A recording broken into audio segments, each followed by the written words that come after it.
We have 9 minutes. We have 9 minutes to jams, just so you're aware. I made you guys banana bread. No way. Oh. You made So, banana. my roommates ate it, and I was just asshole. That was not for you guys. That was for my folks.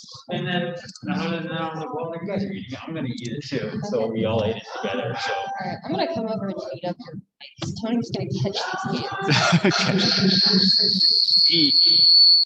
Make sure you see it. That's cool.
Hello, everyone. We'll be getting started here in just a couple minutes to let everyone get in. Just a reminder, if you're in the business building right now, please make sure to have yourself muted so that we don't have any crazy feedback. But we'll be getting started in here in just a few minutes. So go ahead and find your seats.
Box. We must remember that the land serving as the foundation for this institution was and still is stolen land acquired by white settlers.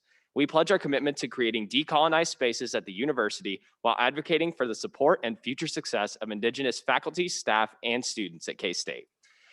And with that, we'll move into first roll call with Speaker Pro Tempore Maggie Billman. All right, thank you for being here, everyone. So excited to see you all tonight. Atchison, Bain, Bannister, Binkley, Blood, Booz, Kahlo, thank you, Colburn, Comas, Crosslow, Here. Cunningham, DeMott, Here. Diaz de Leon. Doc. Here. Elliot. Here. Insero. Here. Esslinger. Farthing. Frederick. Glasscock. Grills. Grolmes. Holland. Jambu Nathan. Here. Kidd. Here. Koch. Kramer. Here. Kulkarni. Lane. Lister. Long. Lundeen. Here. Lux. Lynn. Marquez. Here. May. Here. Mayor. Thank you. Monteith. Nelson. Thank you. Oding. Phillips. Oh, just kidding. Haha. Funny, funny. Prester. Ryman. Richenberg. Riffle. Thank you. Rodriguez. Thank you. Saya. Solomon. Shear. Here. Spiegel. Stout. Taha. Thank you. Thomas. Thank you. Vogelmore. Wallace. Warren. And Willis. Here. Sweet. Is there anyone whose name I did not call? Okie doke. That puts us at 51 senators present and 3 excused. All right, thank you, Maggie. With that, we will go ahead and move on to approval of the minutes. The minutes were distributed last Tuesday along with the agenda and a few other attachments. Are there any corrections or questions about the minutes? Seeing none, I see a motion in the chat to approve the minutes, and there's a second by Senator Glasscock. Are there any objections to approving the minutes? Seeing none, the minutes will stand approved. We'll now go ahead and go on to announcements for this week. You're right. My bad. Yeah, so first open period. Are there any speakers for first open period?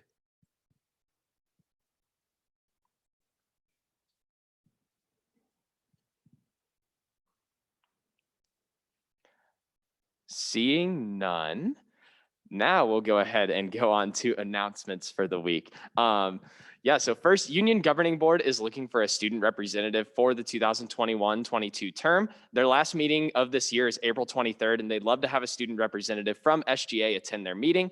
This is a year-long appointment, and it's critical to have a student senator representing SGA's perspective at these meetings. If you're interested, please email me before Tuesday, April 20th, so we can get you appointed. Next, caucus leader elections will be happening here in the near future. If you're interested in running for this position, please reach out to me or our newly elected Speaker Pro Tempore after tonight. Third, next Sunday, April 25th, student senators will have the opportunity to interview with our committee chairs for committee selection. Interviewing for positions is not required. However, there'll be a committee interest form that'll be completed next week during Student Senate. And so that's how our committees will get selected. If you have any questions, please feel free to ask me about that. And I'll touch a little bit more on that later. Next, I want to make sure that everyone knows we went ahead and moved the application deadline for like our Senate Executive Committee and the executive branch cabinet, as well as our independent positions to Saturday at noon, just to make sure that, we have our mental health day completely free. So make sure to get those applications in. If you don't have that application in by that deadline, unfortunately, you won't be able to be considered for those positions. So please apply and get those in. Yes, I do apologize. For number 5, I accidentally forgot to change Friday to Saturday, but it is Saturday. That is my fault. Saturday, April 17th at noon is when those deadlines are there. So the links to those forms are down below in announcement number 5, as well as contact information. Proxies for this week, make sure to fill out that proxy form if you're going to be absent. For this week, we have Grills for Pineda Gomez, Willis for Carr, and Salmon for O'Donohue. And then the SGA member of the week is Chief of Staff / Speaker Pro Tempore Maggie Billman. Maggie's been doing double duty this past week and has been extremely helpful as legislative leadership is transitioning. So thank you for your hard work, Maggie.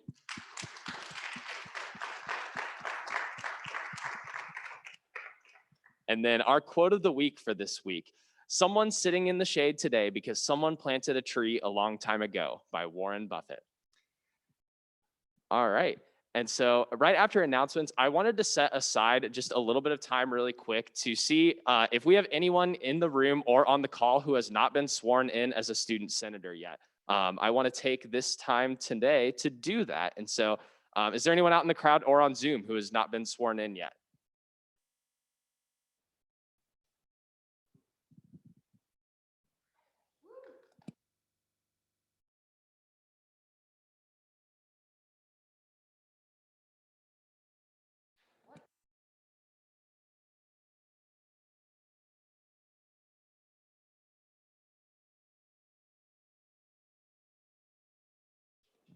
Yes, Senator Rodriguez, I see your question in the chat.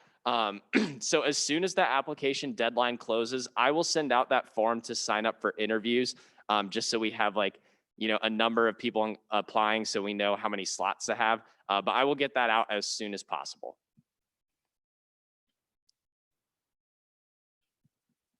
All right.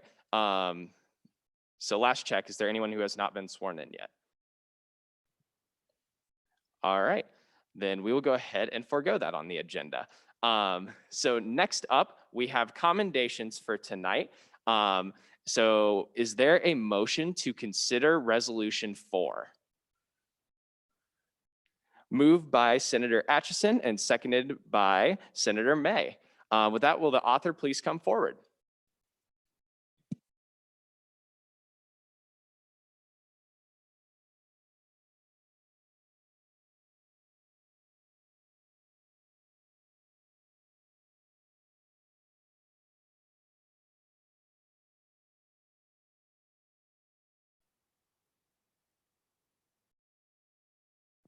Oh, okay. This is Resolution 2021-04, commendation to the College of Education Rural Education Summit by Joshua Diaz de Leon and Peyton Land. Whereas the Kansas State University Student Governing Association, KSU-SGA, values the efforts of staff and students at the College of Education dedicated to exposing students to important topics and communities that they may find themselves in upon graduating. Whereas approximately 120 educators attended the 2021 Rural Education Summit, Homegrown Solutions, conducted virtually March 26th by the Kansas State University College of Education's Rural Education Center. Focusing on rural school districts, the summit centered around 3 key issues: recruitment, reinforcement, and retention. Whereas the 8 member districts of the college's Rural Professional Development Network were recognized at the summit: USD 220 Ashland, USD 379 Clay County, USD 482 Dighton, USD 474 Haviland, USD 215 Lakin, USD 480 Liberal, USD 438 Skyline, and USD 240 Twin Valley. Educators with districts from as far away as Alaska, Indiana, Illinois, and Tennessee, as well as throughout the state of Kansas, attended the summit.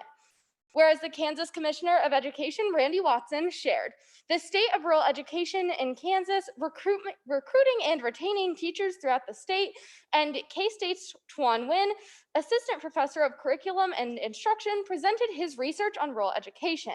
Whereas 12 sessions addressed topics connected to recruitment, reinforcement, and retention during the half-day event. Among the presenters were representatives of the Rural Schools Collaborative and the National Rural Education Association. Topics addressed included STEM, community food needs, and agriculture in the classroom. And whereas the director of Rural Education Center is Spencer Clark, Associated Professor of Curriculum and Instruction, and the assistant director of the center is Lori Goodson, Assistant Professor of Curriculum and Instruction. Be it resolved that the Kansas State University Student Governing Association, KSUSGA, commends the efforts of the students and staff at the College of Education, along with the presenters who allowed students within the College of Education to gain a broader perspective on education in rural communities throughout the state of Kansas, along with connecting students on resources that they may need when entering the profession. Section 2, upon passage by the Student Senate and signature of the Student Body President, a copy of this resolution shall be sent to the College of Education Dean Debbie Mercer, Director of the Rural Education Center Spencer Clark, Assistant Director of the Rural Education Center Lori Goodson, Assistant Dean of Teacher Education and Accreditation of the KSU College of Education Todd Goodson, Kansas Commissioner of Education Randy Watson, Assistant Professor of Curriculum and Instruction of the College of Education Tuan Nguyen, Executive Director of the National Rural Education Association, Chattanooga, Tennessee, Alan Pratt, Noyce Scholar Mentor Teacher, Earl Leitler, Dean of the College of Education, Paul Adams, Professor of the Teacher Education, Janet Strammel, Financial Administrator of the Kansas Academy of Mathematics and Science of Fort Hays State University, Ann Noble, Executive Director of the Kansas Foundation for Agriculture in the Classroom, Nancy Zenyor-Beneda, Assistant Professor of the Counselor Education and Supervision of the College of Education, Jessica Lane, Associate Professor of the Department of Education Leadership of the KSU College of Education, Donna Augustine Shaw, Assistant Professor of Curriculum and Instruction of the KSU College of Education, Vicki Sherbert, Language Arts Teacher of USD 352, Goodland Junior Senior High School, Delaney Pollard, Superintendent of the USD 205 Blue STEM, Joel Lovesey, Coordinator of Field Experiences of the KSU College of Education, Eileen Wurzberger, Instructor of Secondary Agriculture in the KSU College of Agriculture, Brandy Dishberger, Assistant Dean and Director of the Center for Student Success and Professional Services of the KSU College of Education, Roger Scheitenfreck, Assistant Director of the Enrollment Management and Institutional Partnerships of the KSU College of Education, Marcus Kidd, Director of the Rural Schools Collaborative of Cambridge, Wisconsin, Gary Funk, Director of the Rural Grocery Initiative of KSU, David Proctor, Professor and Chair of the Department of Educational Leadership for the KSU College of Education, Jerry Johnson, Associate Professor of Morehead State University, Shane Shope, the CAEP Program Coordinator of the KSU College of Education, Mary Marston, and Kansas State University President, Richard Myers. Awesome. Are there any questions or corrections for the author? All right, seeing none, is there a motion to approve resolution 4 unanimously? Moved by Senator Diaz-de Leon and seconded by Senator Demott. Are there any objections? Seeing none, resolution 4 will stand approved.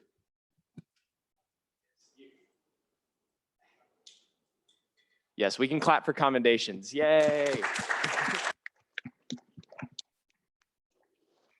Awesome. So next up on our agenda is resolution 5, commendation to Dr. Brian Samuel. Is there a motion to consider this resolution? Moved by Senator Croslow, or Senator Kulkarni, seconded by Senator Long. Will the author please come forward?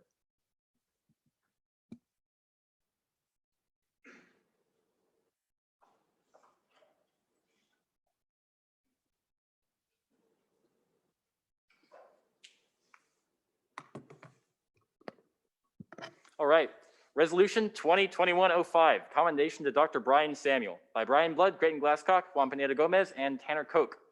Whereas for 3 years, Dr. Brian Samuel has served as Kansas State University's Chief Diversity and Inclusion Officer, whereas the Chief Diversity and Inclusion Officer is a senior leader who serves as a catalyst to leverage best practices and resources across Kansas State University's campuses to promote a culture of inclusion where individuals from all identities, backgrounds, and circumstances are able to thrive and be engaged.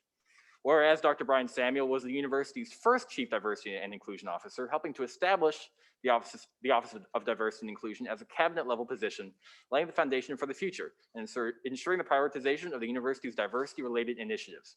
Whereas Dr. Brian Samuel's achievements over the course of his service at the university include involvement in the planning of necessary and progressive events and initiatives such as Case Unite, the 2020 University Climate Survey, and the Action Plan for More Inclusive K-State. Whereas Dr. Brian Samuel has recently been named Vice President for Diversity, Equity, and Inclusion at the University of Texas at Arlington, and will be leaving Kansas State University to assume his new duties in early May. And whereas Dr. Brian Samuel's passion and dedication to his work over the course of the last 3 years has not gone unnoticed. His work has helped to further the goal of diversity and inclusion at Kansas State University and has laid the groundwork for the success of his future successor. Therefore, be it resolved that Section 1, Kansas State University Student Governing Association commends Dr. Brian Samuel for his tenure as the university's inaugural Chief Diversity and Inclusion Officer and for his dedication to the strengthening of the university's culture of inclusion.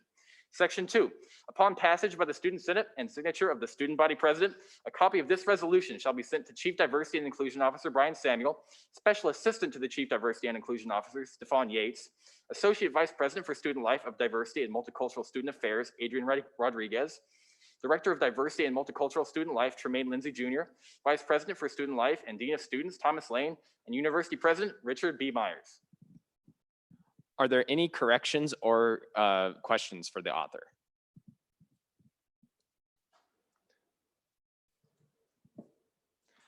All right.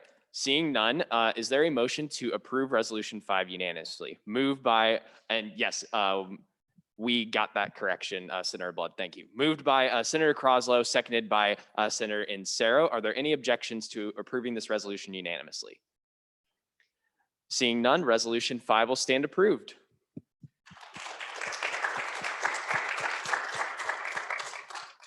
All right, next we'll move on to Resolution 21-2206, commendation to the winners of the Live Ideas Short Stories Contest. Is there a motion to consider Resolution 6?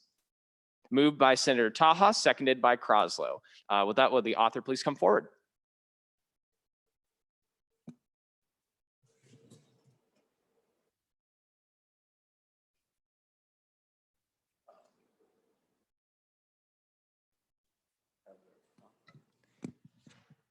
All right, I'll go ahead and take it.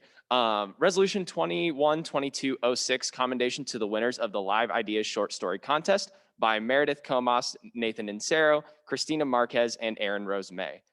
Whereas the Kansas State University Student Governing Association wishes to congratulate the top 3 finishers in the Live Ideas Short Story Contest. Whereas KSU SGA wishes to recognize the achievements of Kansas State students. Whereas all 3 stories will appear in Live Ideas Journal. Whereas this journal is published 4 times a year by the Primary Text Certificate Program, and whereas Foolish Freshman, Southern Baptist Church of Yates, and Burning Rights were selected as the top 3 stories in the contest. Be it resolved that Section 1, the Kansas State University Student Governing Association officially congratulates Carrie Brock, Alyssa Remmert, and Lindsay Bergner on their achievement. Section 2, upon passage of the Student Senate and signature of the Student Body President, a copy of this resolution shall be sent to Carrie Brock, Alyssa Remhert, and Lindsay Bergner.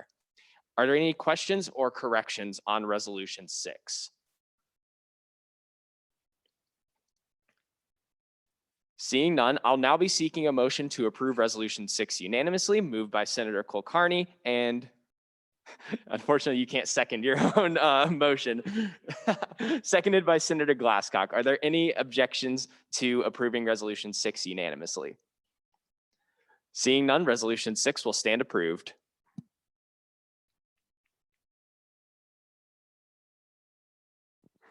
And we'll go ahead and move on to our last commendation, Resolution 21-2207, commendation to Trey Verner for the creation of the Wildcat Mentor Program. I see this has been moved to be considered by Senator Booz, seconded by Senator Croslow. Will the author of this resolution please come forward?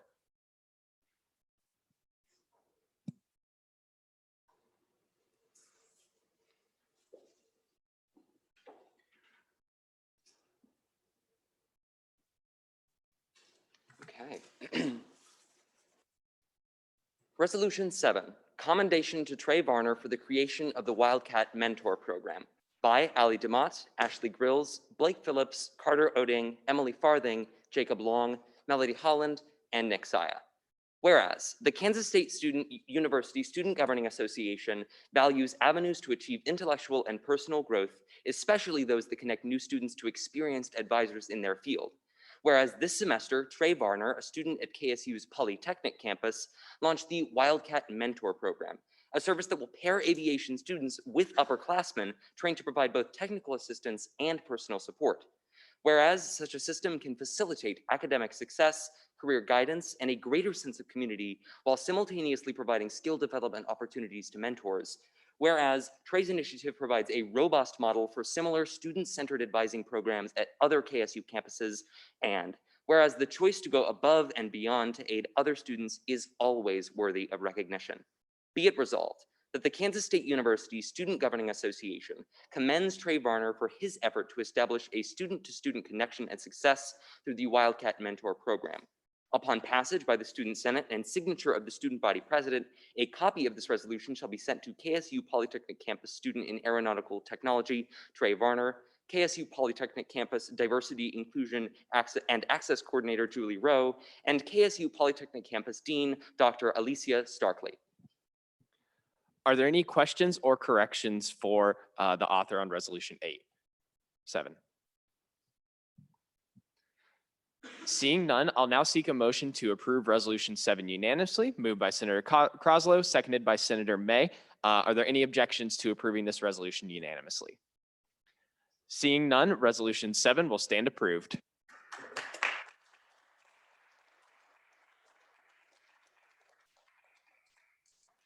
All right, we'll now move on in our agenda to committee reports. We don't have any committees formed yet, so are there any committee reports?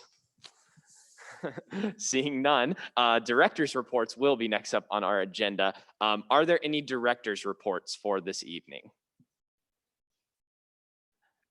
Sarah Haggard, I have you as first.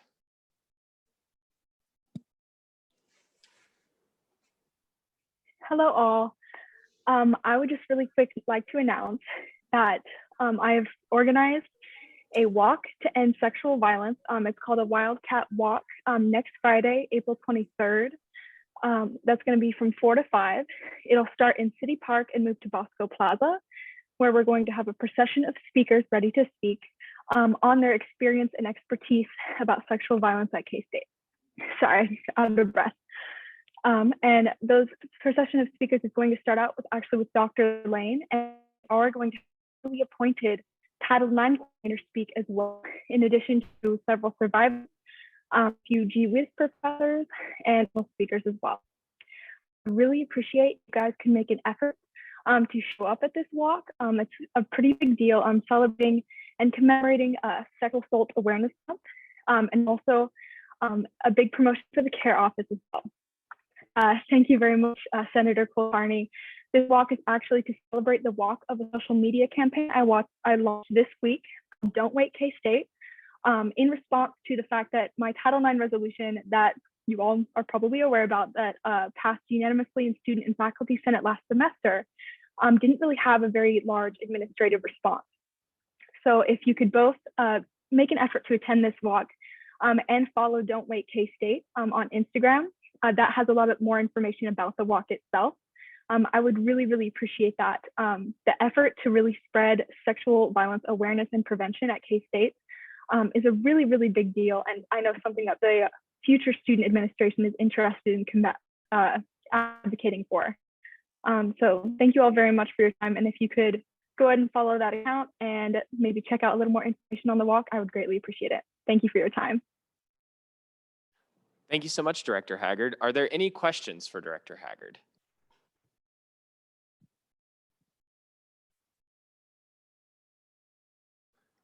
Seeing none, are there any other directors' reports for this evening?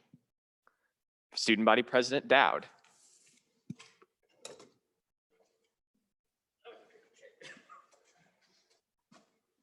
Sorry for that awkwardness. Yeah, not much from Cameron and I tonight.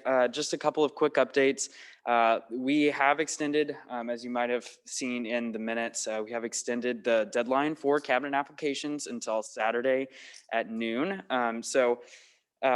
Basic things on that, just make sure if you yourself are interested in serving in a cabinet role, or if you know of someone who might be interested, feel free to send them the link that's either listed in the minutes, or it's also on the student body president and vice president Instagram. It's also on Dowd Coger 21. Yeah, just feel free to distribute that link everywhere and make sure that if there's anyone who is even remotely interested, that they have access to that. And on top of that, we will be taking Sunday with the legislative branch to go through all of cabinet applications, and we'll be hosting interviews from early in the morning until very late at night. So we're excited and looking forward to that process. And last little thing before, well, okay, so it was on Wednesday, KBOR met.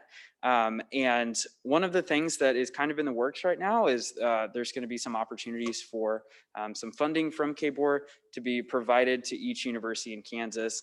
We have no idea what that funding might look like, but we do know that it will be spent for student wellness initiatives. So lots of gray area there, but we're excited that there might be some potential to partner with counseling services and some other entities there in order to increase student wellness initiatives. So are there any questions? Are there any questions for Student Body President Dowd?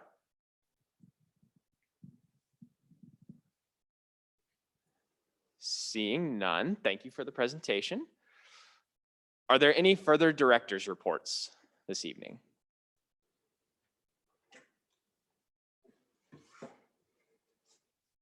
Seeing none, I have a director's report really quick. We'll go ahead and get this screen shared. I'm gonna get up and move for this one, but.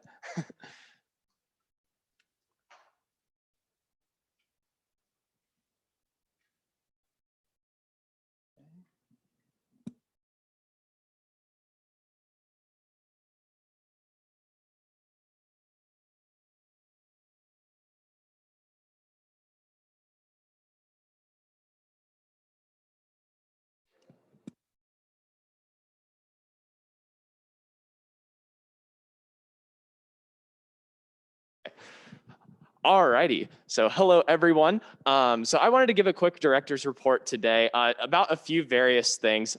So first of all, I wanted to make sure that everyone here had my contact information. I know that we're going to be working very closely over the next few weeks and this entire year. So feel free to put my phone number in your phone. Feel free to call or text me at any time, preferably not like 3 a.m. or anything, but I'll be more than happy to talk to you about anything. Additionally, shout out to Senator Blood on this idea. I have gone ahead and made a Calendly. And so this is in my email signature. All you have to do is click on this link and it'll show you my entire schedule. So if you're ever wanting to meet with me about anything, please feel free to use this link. You can also just like hit me up too. But this will be like super easy. You can meet with me about anything. It'll automatically put it on my calendar and you can select like where you want the meeting to happen over Zoom, in the office, anything like that. So please feel free to utilize this. Just if you ever have anything you want to talk about, anything like that. So I'd be more than happy to meet with any of you at any point in time. But yeah, another thing, so all of our executive, like legislative, executive, and judicial membership all have offices in the in the Center for Student Involvement over in the Student Union. And so not a lot of people know about that or where it's at. It's kind of a little bit hard to find. So I went ahead and made a quick, short little video to kind of show everyone how to get there, just so everyone knows where we're at and we can be accessible. So if we want to play that really quick. So yeah, in Bosco Plaza, everyone knows where that's at. No, this is a time lapse. I sped it up. Yeah, so you walk in the Union, make a left, and then you'll see, I describe it as like a glass box. It's not really a glass box, but you'll see the sign for the Center for Student Involvement. Turn in there. I love how I'm giving play-by-play for this. But yeah, this is the judicial office right there. Executives on the left, and then legislative. Shout out to Nate is right there. So please feel free, come by and see us all the time. I know I never left Nate and Maggie alone for more than a day last year. I guess last term. So please feel free to do the same to me because I would be more than happy to talk to you. I'll have a couch in there soon. And so if you want to just come and chill, you're more than welcome to. If I'm ever like in a meeting or something, I'll make a sign so that, you know, like if I'm ever in a meeting or anything, but please, you're more than welcome to come in there at any point in time. And so, yeah, if we want to hit the next slide, really quick, I just wanted to put out there, I put my first K-State Today update in the K-State Today. I'm planning to send these out every Tuesday, and that's the day that it went out today. And so just a quick little thing, please give me feedback on this. I'd be more than happy to like, you know, include more or less, whatever the case may be. Not right now, direct feedback, but please feel free to let me know if you have any feedback on this. And then we'll hit the next slide. This is where we're going to spend the bulk of my presentation today. So I want to kind of lay out what our timeline is going to look like for the rest of the semester. So first, tomorrow, it is our well-being day. Take a break, please. I've been in conversations with the deans of all of our colleges as well as Provost Tabor, really about the importance of this day. And so you should not have any like assignments due, any class or anything. If you do, please like shoot your professors an email or feel free to like let me know and I'd be more than happy to contact them. Provost Tabor and I are in pretty good agreement that this should not be the case. And so if that is, there's something wrong. So yes, please take a break. I'll be available to like text, but I will be taking a break as well. It's much needed, as you all have probably felt this year. I wanted to point out, so Saturday, April 17th is when the applications are due. Like we mentioned earlier, these will be due at noon, and these are all of our positions, both the executive branch, Senate Executive Committee, the committee chairs and parliamentarian, as well as our independent positions. So like I said earlier, please make sure to apply by that deadline or else unfortunately you won't be able to be considered. And I'd encourage all of you to apply if you have any interest or feel free to reach out to me as well. And I'd be more than happy to help you out with that. So then the next day on Sunday is when the interviews are going to take place for this. Like I said a little bit earlier, as soon as those applications close, I will send out an email to everyone who has applied and start getting like those signups happening. The times right now for those interviews, Senate Executive Committee is going to be from 10 to 3 with an hour built in for lunch. So 10 to noon and then 1 to 3. The cabinet interview times is going to be from 9 to 4, and then independent positions from 5:30 to 9:30. So those times will all be available in like 15-minute increments. So make sure to sign up for that as soon as possible, just so you can get your preferred time once those are sent out. As far as what those interviews are going to look like, they're all going to be virtual, but it's really going to be just kind of like getting to know you. Kind of your leadership style as well. One question that will be asked for every position, regardless of what it is, at least for Senate Executive Committee and independent positions, is going to be 2 goals that you have for the coming term. We started doing this last year, and I really liked, having specific things coming into the meeting that you were wanting to accomplish. And so just be prepared, no matter what interview you're doing, those will be one of the questions. And so I'm very excited to hear some of our goals for the coming term and really excited to see what we're going to be doing. So then April 22nd, that's going to be 1 week from today, we'll be having Senate in here again. Senate will be taking place in the business building for the remainder of the term. The remainder of this school year. So plan on, if you're wanting to come in person, being here. But we'll be swearing in our newly selected positions from this weekend. We'll also be talking a little bit about our committee interviews. So like getting on all of the senators on committees. And so I'll be giving a presentation a little bit about that. During college caucus time, we'll also be doing a committee rotation with our newly selected chairs. And so they'll just be giving a little bit of an update on what their committee looks like for the year. So you can see if you're interested, get to meet the chair, all of that different type of stuff. So you'll have that to look forward to next week. Immediately after, so I'll be sending out a form that will basically show committee preferences. So it'll give all of our senators a chance to, say what committee you're interested in. I really like Senator Booz's idea as far as like, ranking the committees from 1 to 6 and then specifying how much interest you had in that particular committee. And so that will be included in the application. And so, yeah, you'll be able to basically on a scale of 1 to 10, show how interested you are, and it'll just get some general info so that we can get to know you. And then April 25th, we'll be doing interviews for that. Like I said a little bit earlier, interviews are not going to be required. However, I definitely highly encourage it so we can really get to know you more, really see where you'd fit, and you can really express to us why you want to be on particular committees and kind of like, display the fit in that way. So I'd really encourage you to interview for that. Again, not required though, but I really encourage that. Finally, April 29th, that is going to be our final Senate of the term, of the year. That's going to be 2 weeks from today. We'll be doing a cool little committee reveal to kind of show like who is on everyone's committee. We did this a few years ago, and I really wanted to bring that back. I think it'll be a cool little activity. Additionally, we'll be electing caucus leaders for the coming year. And so if you are interested in the position of caucus leader, please feel free to reach out to me. I served as College of Business caucus leader last year, or our newly elected pro tempore from tonight. And so, yeah, if you have any questions about that, please feel free to ask, and I'd really encourage you all to run. It's a really fun position. And then finally, we'll be just kind of like finishing up on some legislation before summer break. I know we'll have a few things introduced that may need to be special ordered, but that will be something to look forward to before we take a break over the summer. As far really quick as like senator responsibilities over the summer, I know I've had a few questions about this. As far as your responsibilities, there really aren't any. All that I would ask, if you're like passionate about something, feel free to work on it.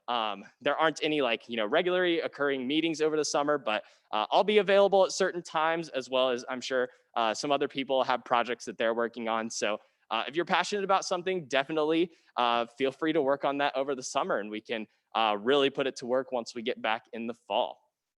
And so, yeah, that is what our Senate term is going to look like for the remaining 3 weeks. Are there any questions for me about anything on our presentation for today? Let me jump back over.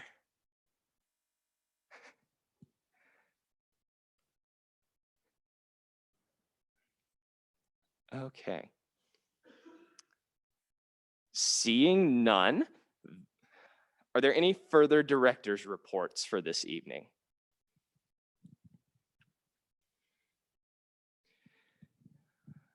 All right. Seeing none, we are now going to move into general orders. And so like last week when we elected the Speaker of the Student Senate, we are going to be electing the Speaker pro tempore of the Student Senate. So Maggie's, I guess, current / former position. And so this process is going to follow the same procedure that we did last time. So we're going to need a motion to open the floor for nominations. At that point, either someone can nominate another person to run for Speaker pro tempore, or you can self-nominate. After some time, we will close the floor for nominations. Then, similar to last time, we'll do a random number generator to figure out the order for speeches and everything. At that point, the candidates will give speeches with the others out of the room and also have time for questions. And then after that speech and question period, we will move into time for debate for each candidate. Just a reminder, again, we will not have questions after those debates. So just debate for each candidate. And then once debate is either exhausted or a motion to close debate is passed, we will then move into a vote by a Google form again. And so that is our process. Are there any questions before we begin the process of electing the next Speaker pro tempore of the Student Senate?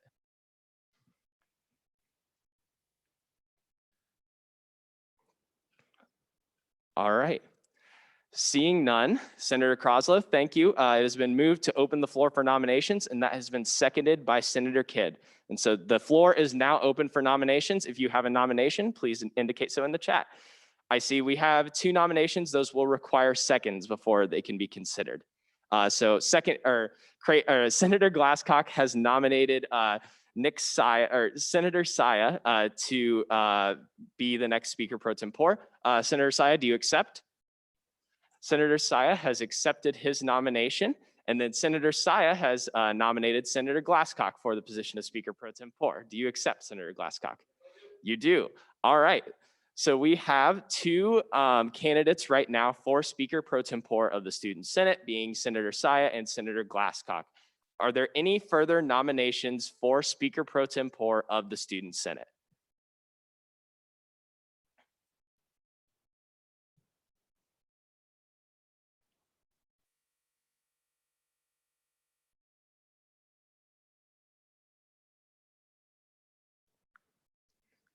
Seeing none, a motion to close the floor for nominations is in order. Moved by Senator Croslow, seconded by Senator Kidd. Are there any objections to closing the floor for nominations of the Speaker Pro Tempore of the Student Senate?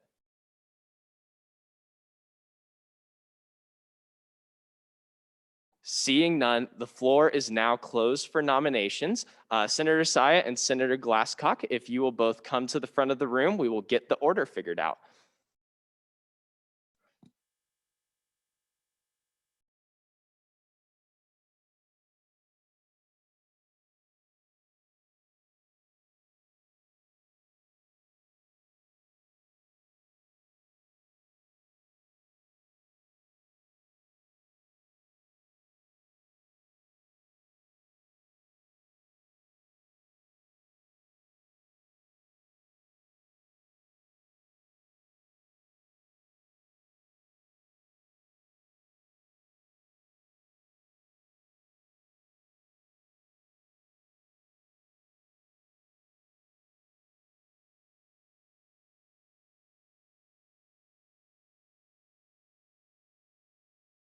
All right, via a random number generator, Nick Saya will present to us first.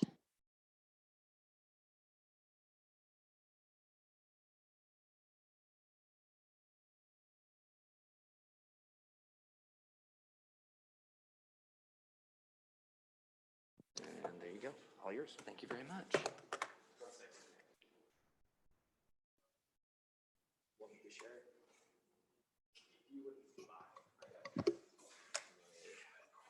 One quick.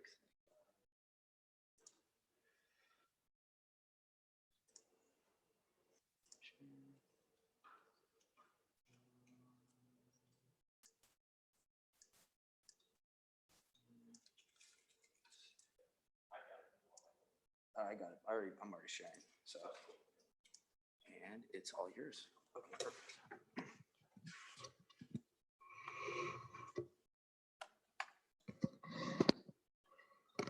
Okay. I remember exactly where I was sitting in Wildcat Chambers when it hit me. Literally speaking, it was a fun-sized Hershey bar aimed directly at my sternum, but figuratively, it was the idea that where I'm standing today was even possible. I was attending Governing Documents, Not So Spooky, put on by Maggie Billman, an event that was created to teach us all sorts of things about parliamentary procedure and the difference between bylaws and statutes, and so on. If I'm being honest, those facts are not at all what I took away from that event. Instead, it was one simple lesson. If you care enough, any part of SGA is within your reach. Maggie was a freshman when she ran the role of pro tem, and it is undeniably because of her and so many others in this organization that I stand before you today. Accordingly, I see it only fit to start this speech with a thank you. Thank you all for giving me a chance. Thank you all for opening 1 million doors. Thank you for creating something worth fighting for. I'm running to serve as Speaker Pro Tempore because this world you've built is one that I've instantly fallen in love with. Thank you. For those of you who've never seen my face nor heard my voice, my name is Nick Saya. I'm a freshman studying civil engineering, and today you have a choice. On one hand, a tall man with gorgeous hair, and on the other hand, Creighton Glasscock. Now, with this speech, I hope to convince you that your choice should be a vote in my favor. Now, first things first, I understand that experience is the elephant in the room. It should be. My ability to keep pace with this chamber has a collateral impact on your ability to do the work you're passionate about. So let's break down what I see as the three most substantial portions of the job. First, Senate administration.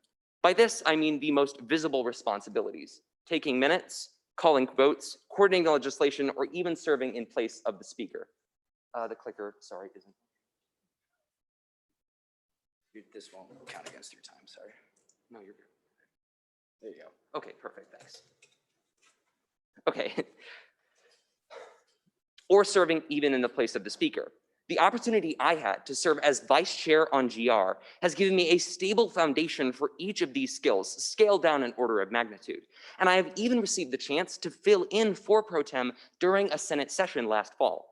Put simply, I'm confident in my ability to handle operative tasks. Second, the Diversity Programming Committee. I am incredibly fortunate that I've had the ability to attend an especially active DPC quarterly meeting.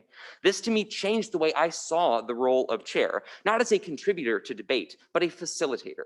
The ability to lead this committee then is fundamentally a question of leadership style. When the discussion gets divided, how do I get the room on target?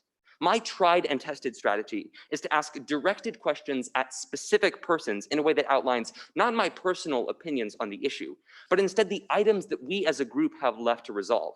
Crystallizing the focus of the conversation around what we must conclude is, in my view, the best way to treat everyone's arguments with respect.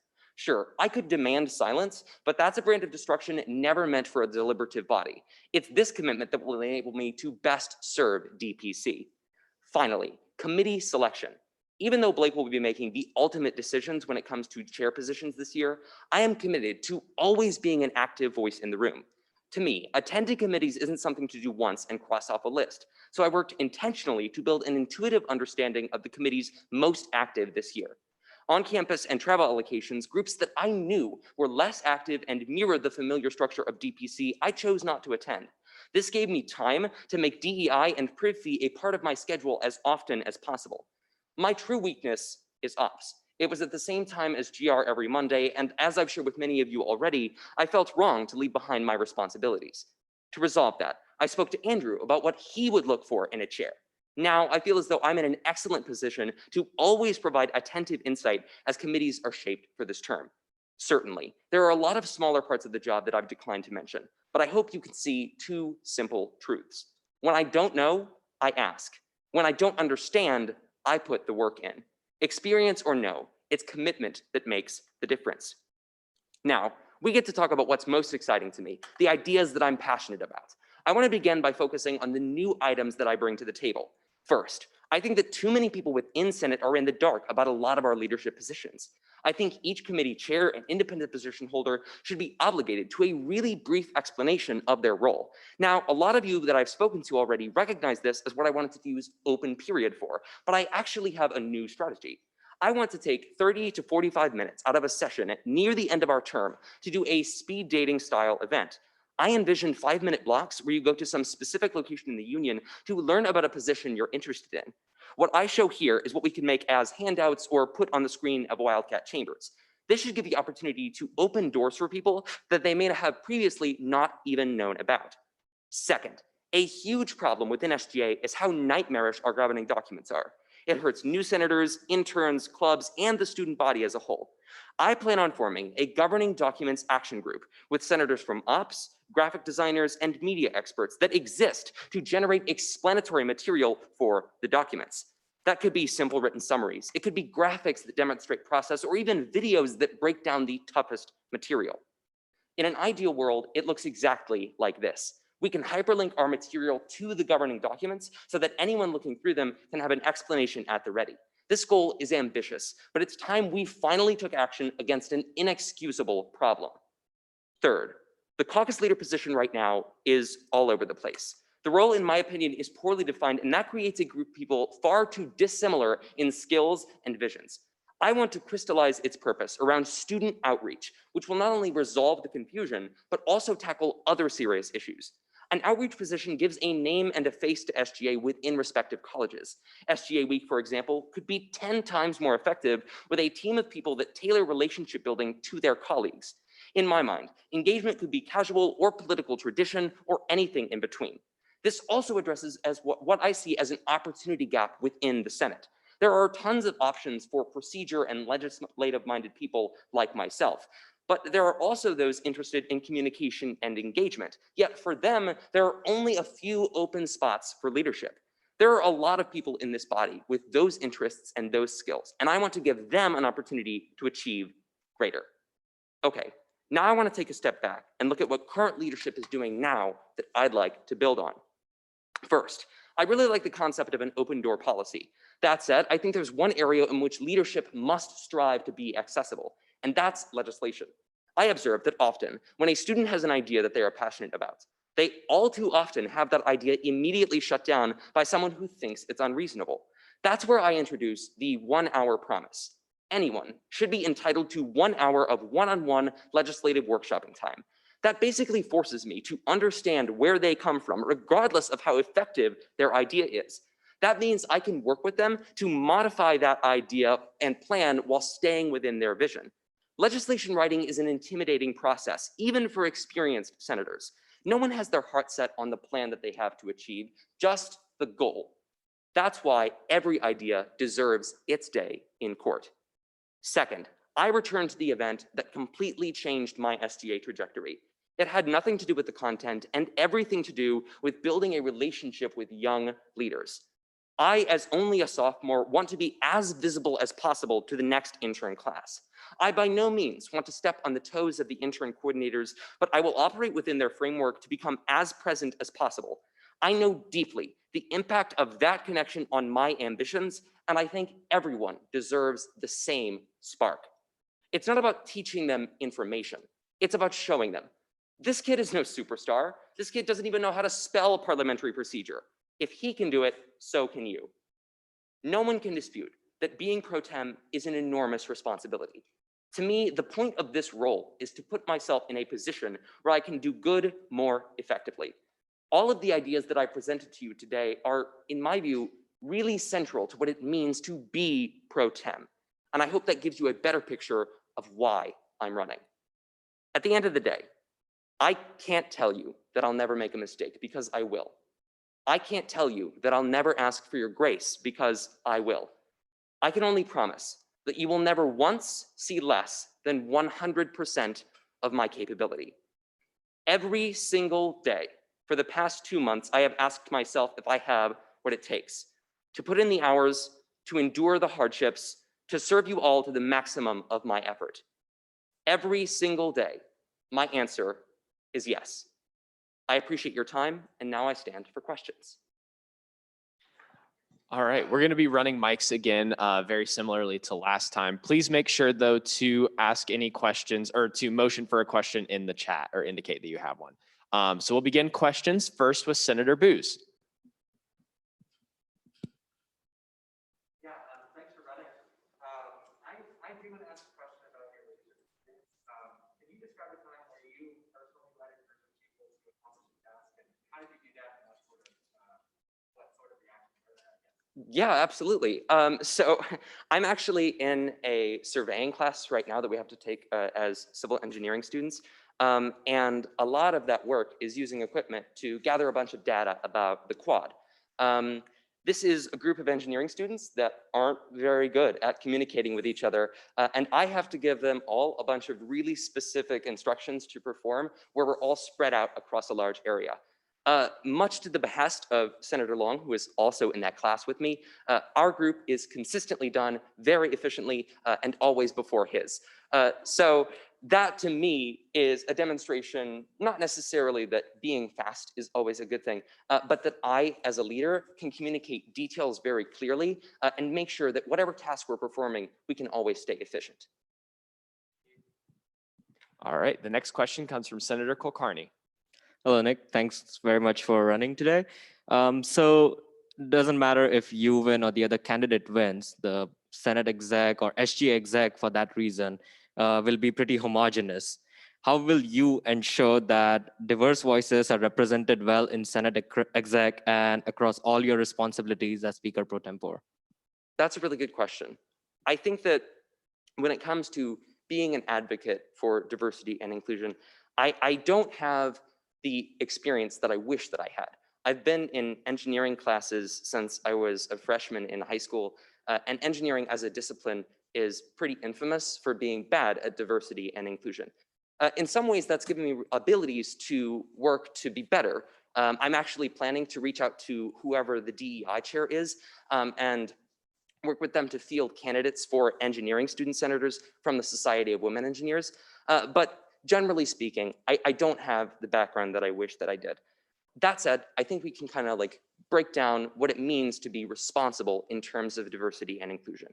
First, there's the baseline. Can I treat everyone with respect? Can I gather everyone's voices? Yes, absolutely. Like that's just being a decent human being. That's not a substantial challenge. But there's something greater than that, which is when a crisis happens, when people are treated poorly on this campus, how do I respond? And that's definitely a hard question because until something happens, you never really know the truth. I am confident in my ability to say that I do react and I do take action. That's actually why I introduced the policy about the 1 hour promise, because that's all a product of what I tried to do as a response to the KS Unite situation. My response was to write legislation that was going to allow us to hold ISOs, student organizations, accountable for the conduct of their members. I felt like their platform had a role to play in the problems of that day. I presented that idea to Maggie and Nathan, and they were like, this is great, and also super illegal. So that, to me, gave me, that could have been the end of my idea. But it wasn't. They actually gave me their time and their effort and their consideration, and they allowed me to build that idea then into what I'm working on now with Director Haggard. That to me just shows the importance of connecting with people on their ambitions, regardless of where they come from. So when we're considering diversity and inclusion, it's not just that I can treat people with respect. It's not just that I can take action as an individual, it's that I'm committed to making sure that everyone in my circle can take action as well. And I think at the end of the day, that's what makes the biggest difference. All right, our next question comes from Senator May. Yes, thank you. My question is, how do you plan to manage your time as Speaker Pro Tempore with all of the old and the new ideas that you plan to bring in and with your inexperience? Yeah, that's a really good question. I have a penchant for organizing things in a to-do list fashion. And I think I keep a planner with all of the tasks that I have to accomplish.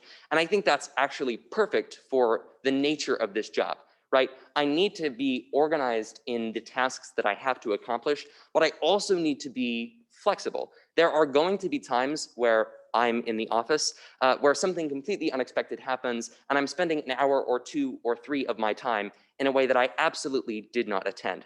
So being able to manage a schedule that can be flexible like that and not. Time for questions has expired. Senator May has moved to extend the speaker's time by 5 minutes. That's seconded by Senator Salmon. Are there any objections to that? Seeing none, you have 5 more minutes. Thank you. Anyhow, to be able to have experience operating a schedule that is flexible in that way, I think is really important when I'm trying to manage the tasks of Pro Tem. All right. Our next question comes from Senator Richenberg. Okay, now it's on. We're good. Well, thank you. Well, thank you, Nick, for coming and speaking for us. I think all of us, especially as senators, know that there are times where we plan things and they don't really go our way. So what's a moment in your time at SGA or any time at all that you tried to do something and it just didn't go your way, and how did you achieve that? Yeah, that's a really good question. I think that the thing that stands out to me as something that I really wanted to achieve and just wasn't able to make happen was the resolution that I sponsored last November about divesting our university's endowment from all fossil fuel related corporations. That experience essentially informed me all of the importance when it comes to doing research and doing work beforehand.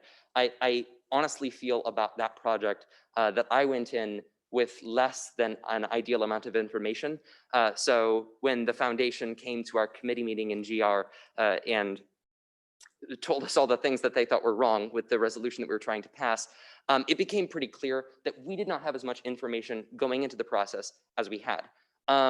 And there are two sort of takeaways from that process. Number one, I now am a lot more informed when it comes to drafting legislation and making changes. Just the magnitude of research that it takes is a lot more than people might expect.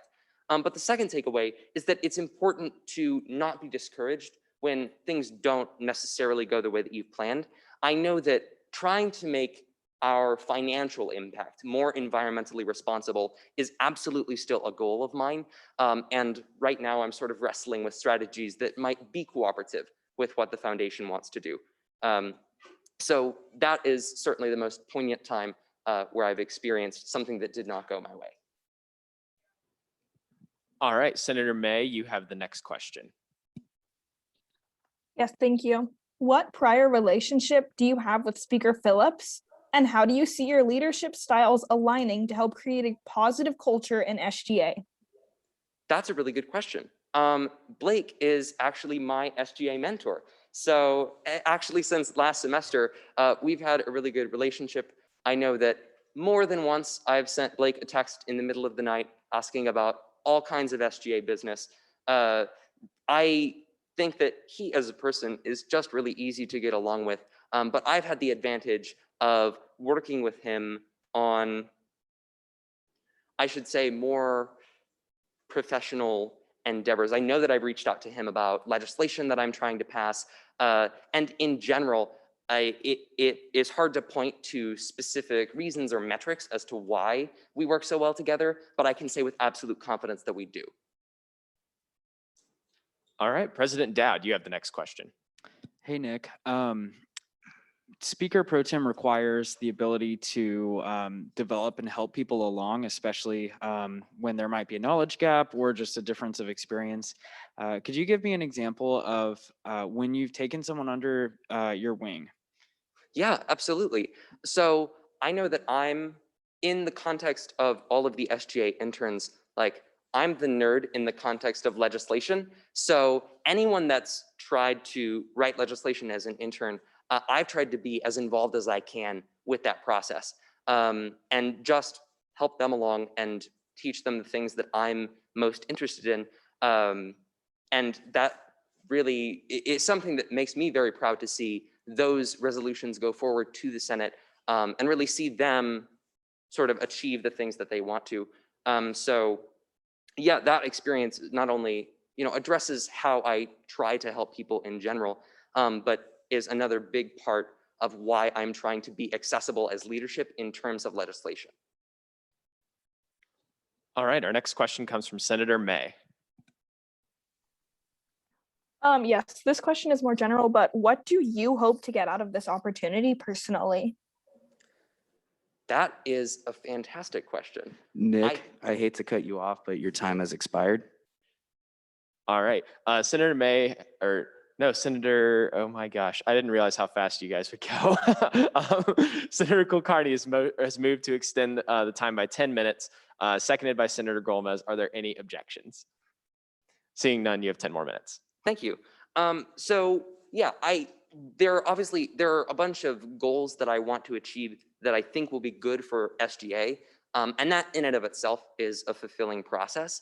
But talking about me as an individual, I think that serving in this office builds so many relationships with really exceptional and talented people that are driven about all sorts of things. One of the questions that I asked people when I was trying to conference and meet with them before today was what their goals were, not just for SGA, but for their life after K-State, which is always something that I personally am very interested in.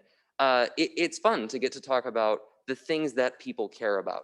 I think that this office in general, beyond just giving me the ability to accomplish what I want to accomplish for SGA, just provides so many more of those type of connections that I really cherish. All right, our next question will come from Senator Spliegel. Hi. Okay. So one of the things that I thought about, this role is very hectic and there's going to be a lot of unplanned challenges that you face.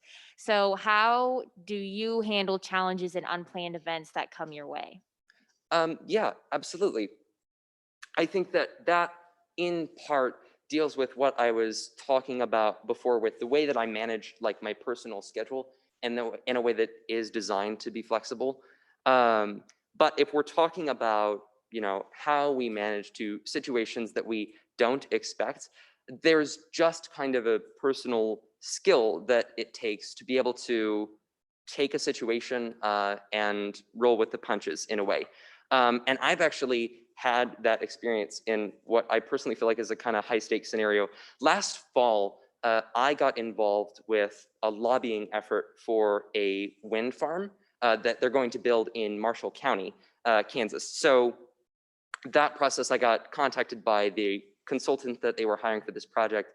And I was going to go testify to the Marshall County Commission in support of this wind farm project. So the consultant basically shared with me that it wouldn't be a very controversial meeting. There were going to be maybe 1 or 2 people that spoke in opposition, nothing to worry about, should be pretty low key. There were so many people that they had to move it out of their conference room and into like a large area in the basement. And I was speaking after 5 or 6 speakers that all had very passionate opposition to this project. Definitely a very intimidating situation, but one that ultimately I still was able to give my speech in testimony of this project. I felt supported by what I believe to be the right choice for this area and for Kansas as a whole. But I think that is reflective of my ability to kind of react to things that you definitely didn't plan for. That project, by the way, was approved in January. So I'm personally just very proud of that. All right, Vice President Koger, you have the next question. Yeah, so as Speaker Pro Tempore, you'll work closely with both the executive and judicial branch in addition to your duties in the legislative branch. What strategies will you look to bring forward to maximize what we're able to accomplish in the other 2 sidekicks to the legislative branch? Yeah, absolutely. So speaking long-term for things that I hope to be able to accomplish, I think that my idea about educating people about internal positions, even if we're operating within a Senate space, should absolutely educate them about positions that are available in the judicial branch and especially in the executive branch. I think that a lot of the cabinet positions kind of are in the dark for people that aren't at the, you know, the upper crust of SGA that really know everything that's going on. So promoting that kind of cross education to me is really valuable. But speaking about myself, I know that I've found it really easy to work with individuals in the executive branch. Specifically, I'm noting Director Haggard, who I've been working on a legislative project with all semester. So encouraging more people also when I'm writing legislation or helping people with legislation to reach out to people in the executive branch that might have those interests or those skills. But speaking at large, I think trying to promote any type of connection is going to be helpful in achieving that. Okay, I believe I'm all caught up on questions. Are there any further questions for Senator Saya?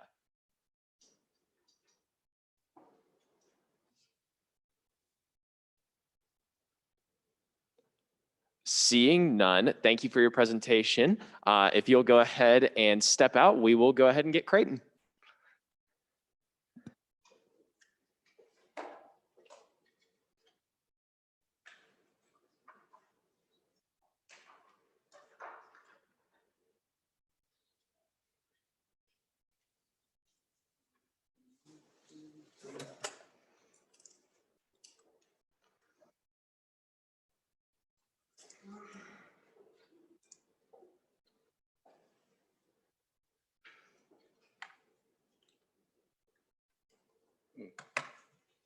Interesting.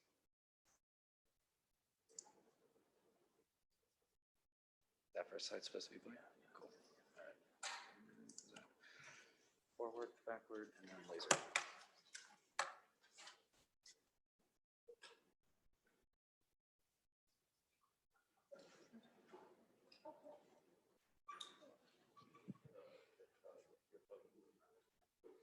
When we do questions, I'll probably have to take that.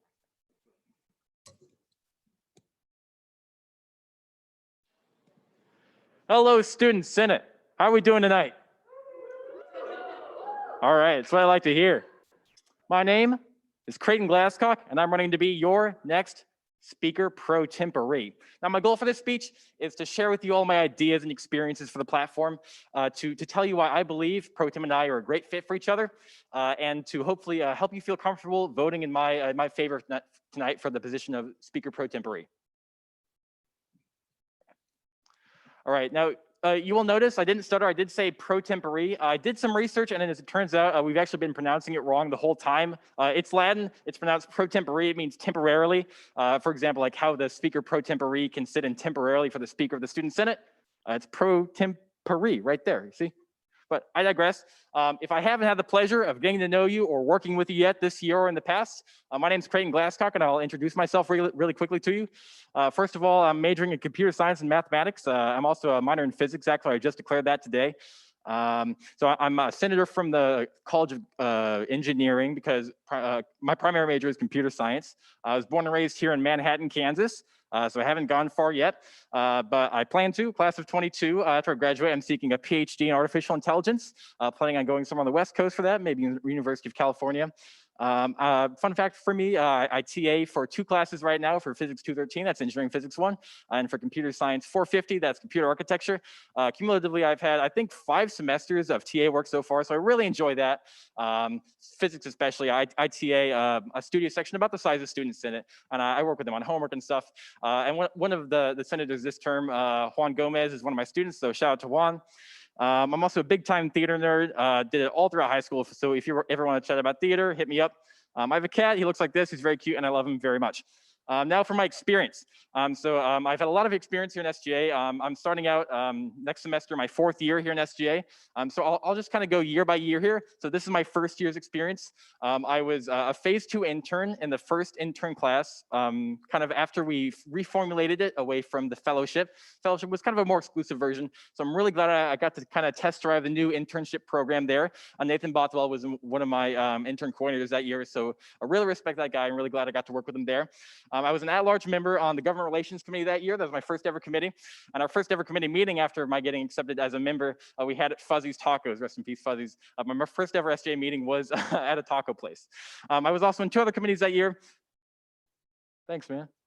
I was in 2 other committees that year, Legislative Advocates and Student Technology Committee, both committees run by members of cabinet in the executive branch that year. Student Technology, we met with some IT members who worked on cases and gave them some student suggestions.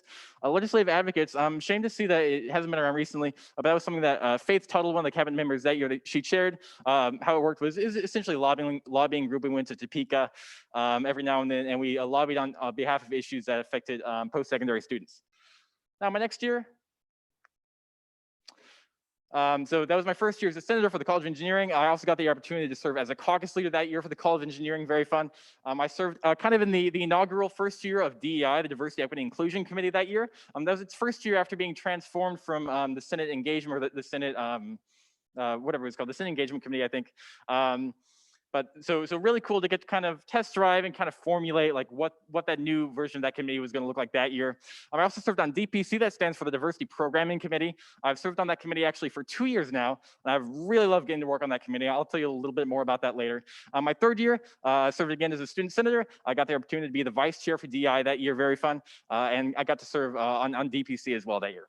Now, as for kind of the responsibilities of Pro Tem, there are 2 of my experiences that I mentioned to you that I kind of want to zoom in a little bit on here.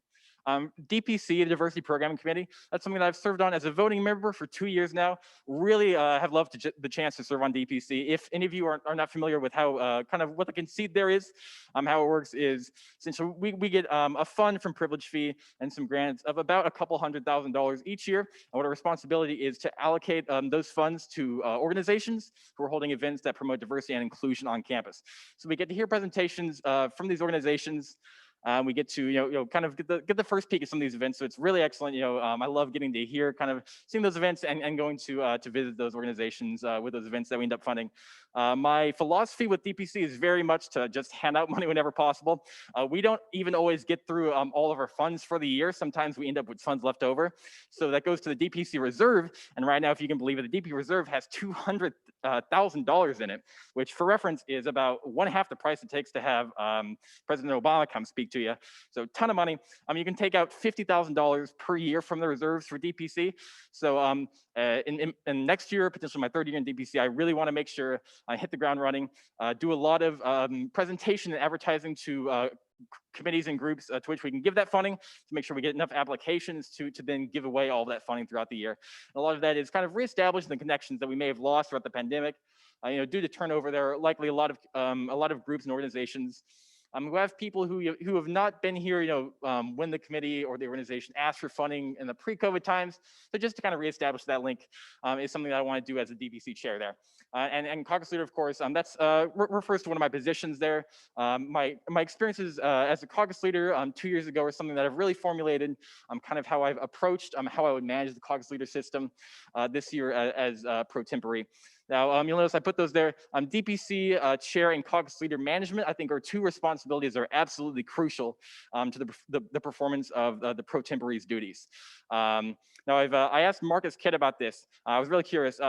How recently there have been any pro tem candidates that have had experience in DPC and as a caucus leader. And from what he told me, he's been here for about 8 years. There has not been one in his experience that has had either of these experiences. So I think 1, that makes me uniquely qualified for the position of pro tem, and 2, that'll allow me to hit the ground running really quickly, really no adjustment period, and allow me to get straight to making my positions and my ideas a reality for this position. Some other responsibilities here: vice chair. The pro tem does vice chair Senate and takes minutes and everything. I've had the experience of vice chairing DEI this semester, this term, as I've told you. Taking minutes, that sort of thing. And I've had the opportunity to sit in as a chair in DEI multiple times now. And something I want to focus in on when I'm taking minutes as pro tem for this body is really make them digestible and approachable to people. Kind of retention and engagement with the minutes is something that I think this organization has struggled with in the past. So I really want to make that really fun to read and make sure people go and click on those minutes and digest those. Another thing that the pro tem is responsible for is organizing SGA week. And if you're unfamiliar with that, kind of fell through a little bit because of the pandemic this year, no one's fault. But SGA week generally is kind of a week in spring, March oftentimes, where we kind of the SGA executives get together and plan some outreach and some fun events to speak up about SGA and raise awareness. Now, one thing that I want to do for SGA Week, and this is something that I promise, if you elect me, I will 100% do, is SGA Week karaoke. I will die for SGA Week karaoke. This is something I am so passionate about. And something further that I can promise you, Student Senate, is if you elect me and I get the chance to plan SGA Week karaoke next year, then Blake Phillips and I will be singing a duet, or this depiction right here. That's Blake, that's me, and this is me. If you vote for me, we're singing Don't Go Breaking My Heart by Elton John. It'll be really fun. Now, the question is kind of as I've approached my last year here in Student Senate, I've asked myself why pro tem and kind of more generally why SGA. And what I've arrived at is that my reasoning for serving here in SGA at all is to fight for equality and accessibility. And kind of to zoom in on the equity and equality aspect here, I think that kind of comes in 2 flavors. That comes in internal and external equality. I think that those are both kind of 2 aspects that are separate, but very important for someone in the Senate executive to keep in mind. I'll focus kind of first on that external equality. And what that means for me is being a really good ally. That means standing up for students around campus who have been marginalized. That means gay, trans, and students of color. Students who have ever felt the effects of hate and bigotry on our campus, or who have felt scared to be a part of this campus. I think that as student leaders here in SJ, it's so important that we crack down and be the best allies we can be and lift up those marginalized voices whenever we get the opportunity to. Now, I plan certainly, if I get elected as pro tem, to be the best ally I can be, and furthermore to push my fellow members of Senate Exec to be allies as well. Now for accessibility, that's kind of the internal equality aspect that I'm thinking about. And this is something that I've really been thinking about, and this I've decided is what I want my mark for my last year in Student Senate to really be. And what this means to me is making sure kind of full stop that every single student senator has a low barrier of entry to being engaged and being the best student senator that they can be here in Student Senate. So kind of how I see that fitting into pro tem is I think that the best pro tem is a pro tem who is the ultimate sidekick. Now it's the ultimate sidekick to, of course, the speaker, to the committee chairs, but also just to every single student senator individually. As pro tem, I really want to be there with you in the weeds, working with you and doing everything I can on an individual level, just to make sure that you're able to be engaged and that you have all the tools at your disposal to really make sure that you can be kind of the best version of your student senator self that you can be. So I think that for that reason, I approached it kind of backwards from the other side. I decided what I want to do, and I think that what I arrived at is that pro tem is the perfect fit for what I want to achieve this year. So that's why I'm running for this position. Now, kind of to the extent of achieving more accessibility in Student Senate, I have formulated my 3-step action plan for accessibility in Student Senate. Now, step 1 is reformulating and kind of redistributing some responsibilities in the caucus leader system. Step 2 is using the tools that we have at our disposal to provide digital accessibility for student senators. And step 3 is ensuring hybridization going forward. So I'll pick apart each one of these one by one, and I'll start with the first one up there, and that is my changes to the caucus leader system. So caucus leaders, number 1. 2 years ago, I served as a caucus leader for the College of Engineering. I served with the wonderful Nathan Bott. Time for the speaker has expired. Oof. All right, time for the speaker has expired. 5 or 10, please. I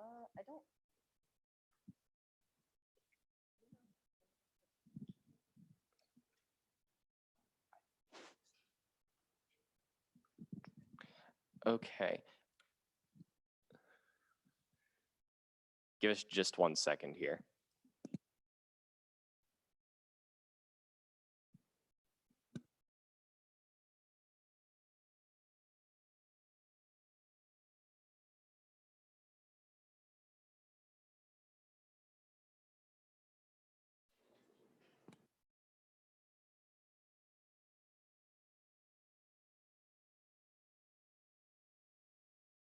Yeah, really quick, we're looking up to see if this is extendable.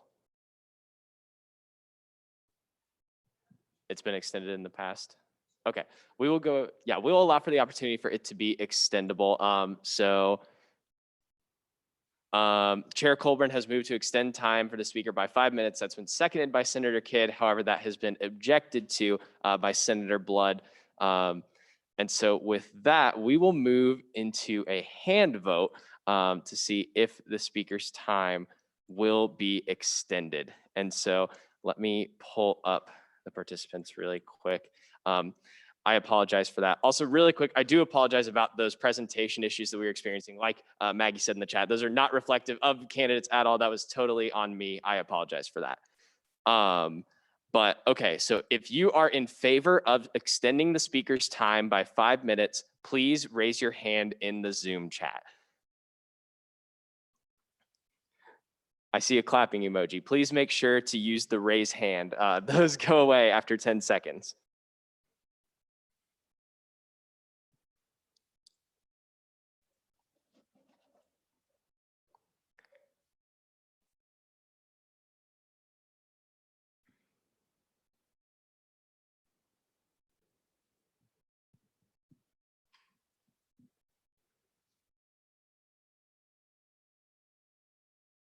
Okay, seeing that there are 27 votes in the positive, I'm going to go ahead and clear feedback.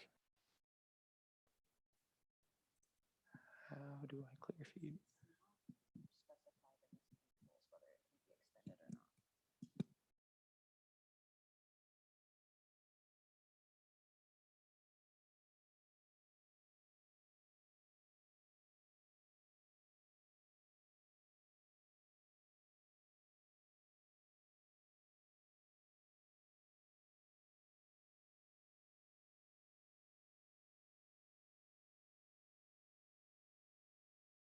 If everyone wouldn't mind lowering their hand really quick, we're having some weird Zoom things happen today. Lower, lower. Okay, that has been cleared. And now if you are opposed to extending the speaker's time by 5 minutes, please raise your hand in the chat.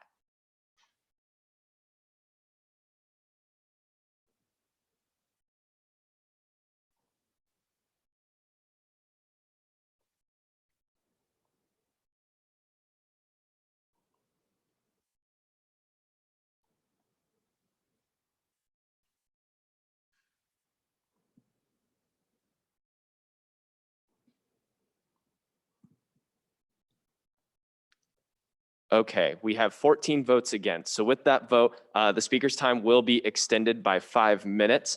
Let me go ahead and get that back up there. All right, Senator Glasscock, you have 5 more minutes. Well, thanks, y'all. I'm certainly grateful for that. So I'll get into it quickly here. My position for the caucus leaders, I'll just bullet them all out there. My idea in general is I really like the idea of caucus leaders as sort of that perfect middle leadership position. How I see them is, they're not up at the level of speaker where, they can be intimidating. The speaker oftentimes is tough to schedule with, but the caucus leaders, oftentimes you have their phone number, you have them in a group chat, it's really easy to contact them. So what I want to do is I want to meet with the caucus leaders as the pro tem in a group and one-on-one setting to work on the outreach individually and as a group.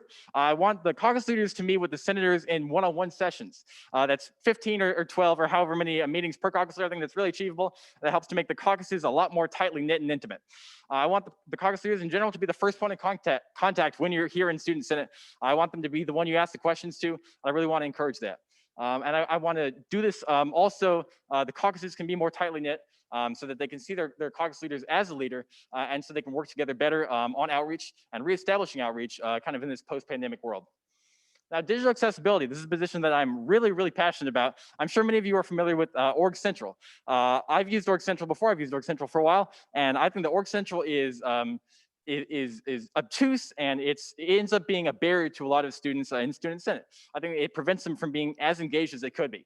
So what I've been thinking about, and I'm really passionate about this idea, is I want to substitute Org Central for Canvas for this year. And how I see this working is we create a Canvas page for Student Senate for the coming year. Over the summer, I want to buckle down with myself and anybody else who's passionate about this and get this put together.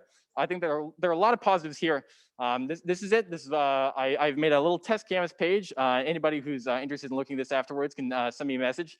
I think that Canvas, as opposed to Org Central, is so much more accessible for people. Org Central, I think that there are very few people who I think that like Org Central and who are very experienced with Org Central. I think conversely, Canvas, I challenge you to find a student who is not experienced with using Canvas. I think that there's so many things that we can use Canvas for that you can't use Org Central for. For one, we can host all the files on Canvas. Canvas has the file preview, whereas Org Central does not. I think this makes interacting with our files on Canvas a lot more simple. Furthermore, we can use Canvas. We can use the module functionality. I foresee us using a module for each standing committee. We've got information here for all the committee members, the time, the Zoom ID, and documents and recordings for the meeting. I think this is so important. This is already so much more information than you can get anywhere on the SJ website or by emailing or by accessing Org Central. I think that consolidating all here is going to enable people to be much more engaged with this organization. And for submitting legislation to Senate Ops, I've got a little assignment here where you can submit it instead of going to the files where it is right now, where you have to find the Submit to Senate Ops folder and submit it that way. I think that as we get enough people in this Canvas page, I see this Canvas page being completely public and accessible by anybody. We can also use it, double back and use it as a recruitment tool. So I've written an announcement here that we can send out to advertise to people who are in this SJ Canvas page about the benefits of filing for student elections.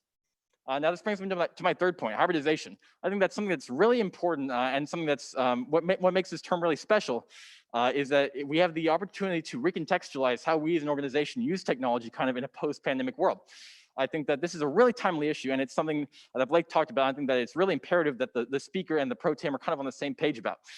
So of course, what my position here is to mandate or encourage that Student Senate use hybrid Zoom meetings going forward for Student Senate and for committee meetings all throughout the week, basically till the end of time. I think there are a lot of hybrid or positives to using these hybrid meetings.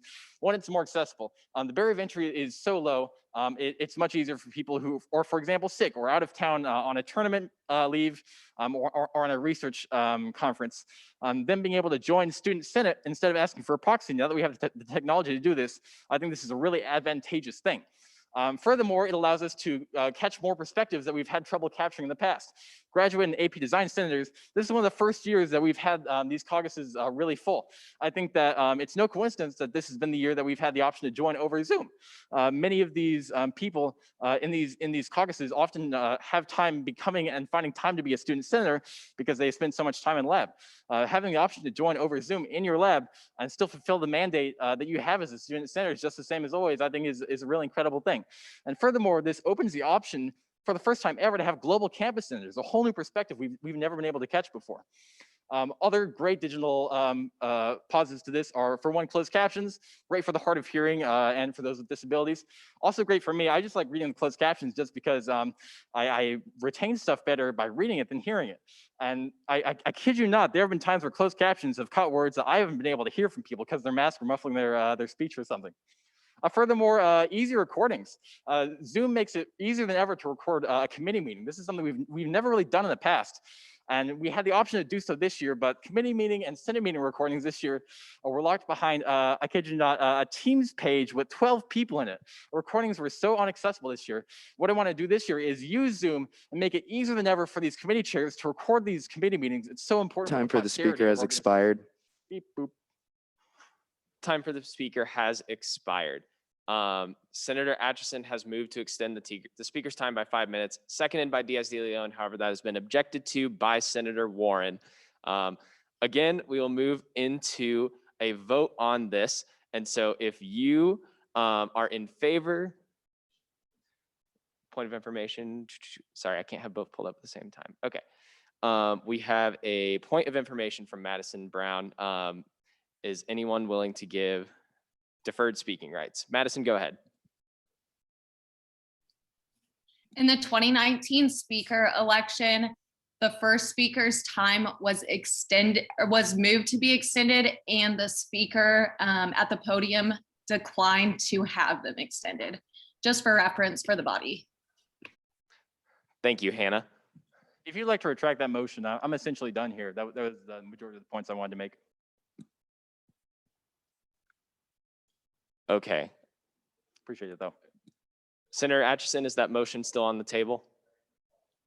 Okay, Senator Atchison has withdrawn his motion. He'll need the permission of the seconder to do that, Senator Diaz de Leon. That has been accepted. And so with that, we will not be doing a roll call or a hand vote. We will now move into questions for Senator Glasscock. Again, I apologize for those technology issues. That was my bad. That was not at all. All right. Okay, and so are there any questions for Senator Glasscock? Senator Booz, you have the first question.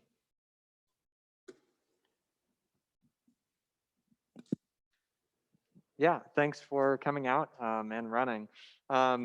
I guess my first question anyway is hybrid meetings are substantially more difficult to run. So what are you willing to do to make sure that the speaker and yourself and every committee chair can take the time to run those? That's a great point, and that's a really good question, Andrew. I appreciate you asking that. A couple points there.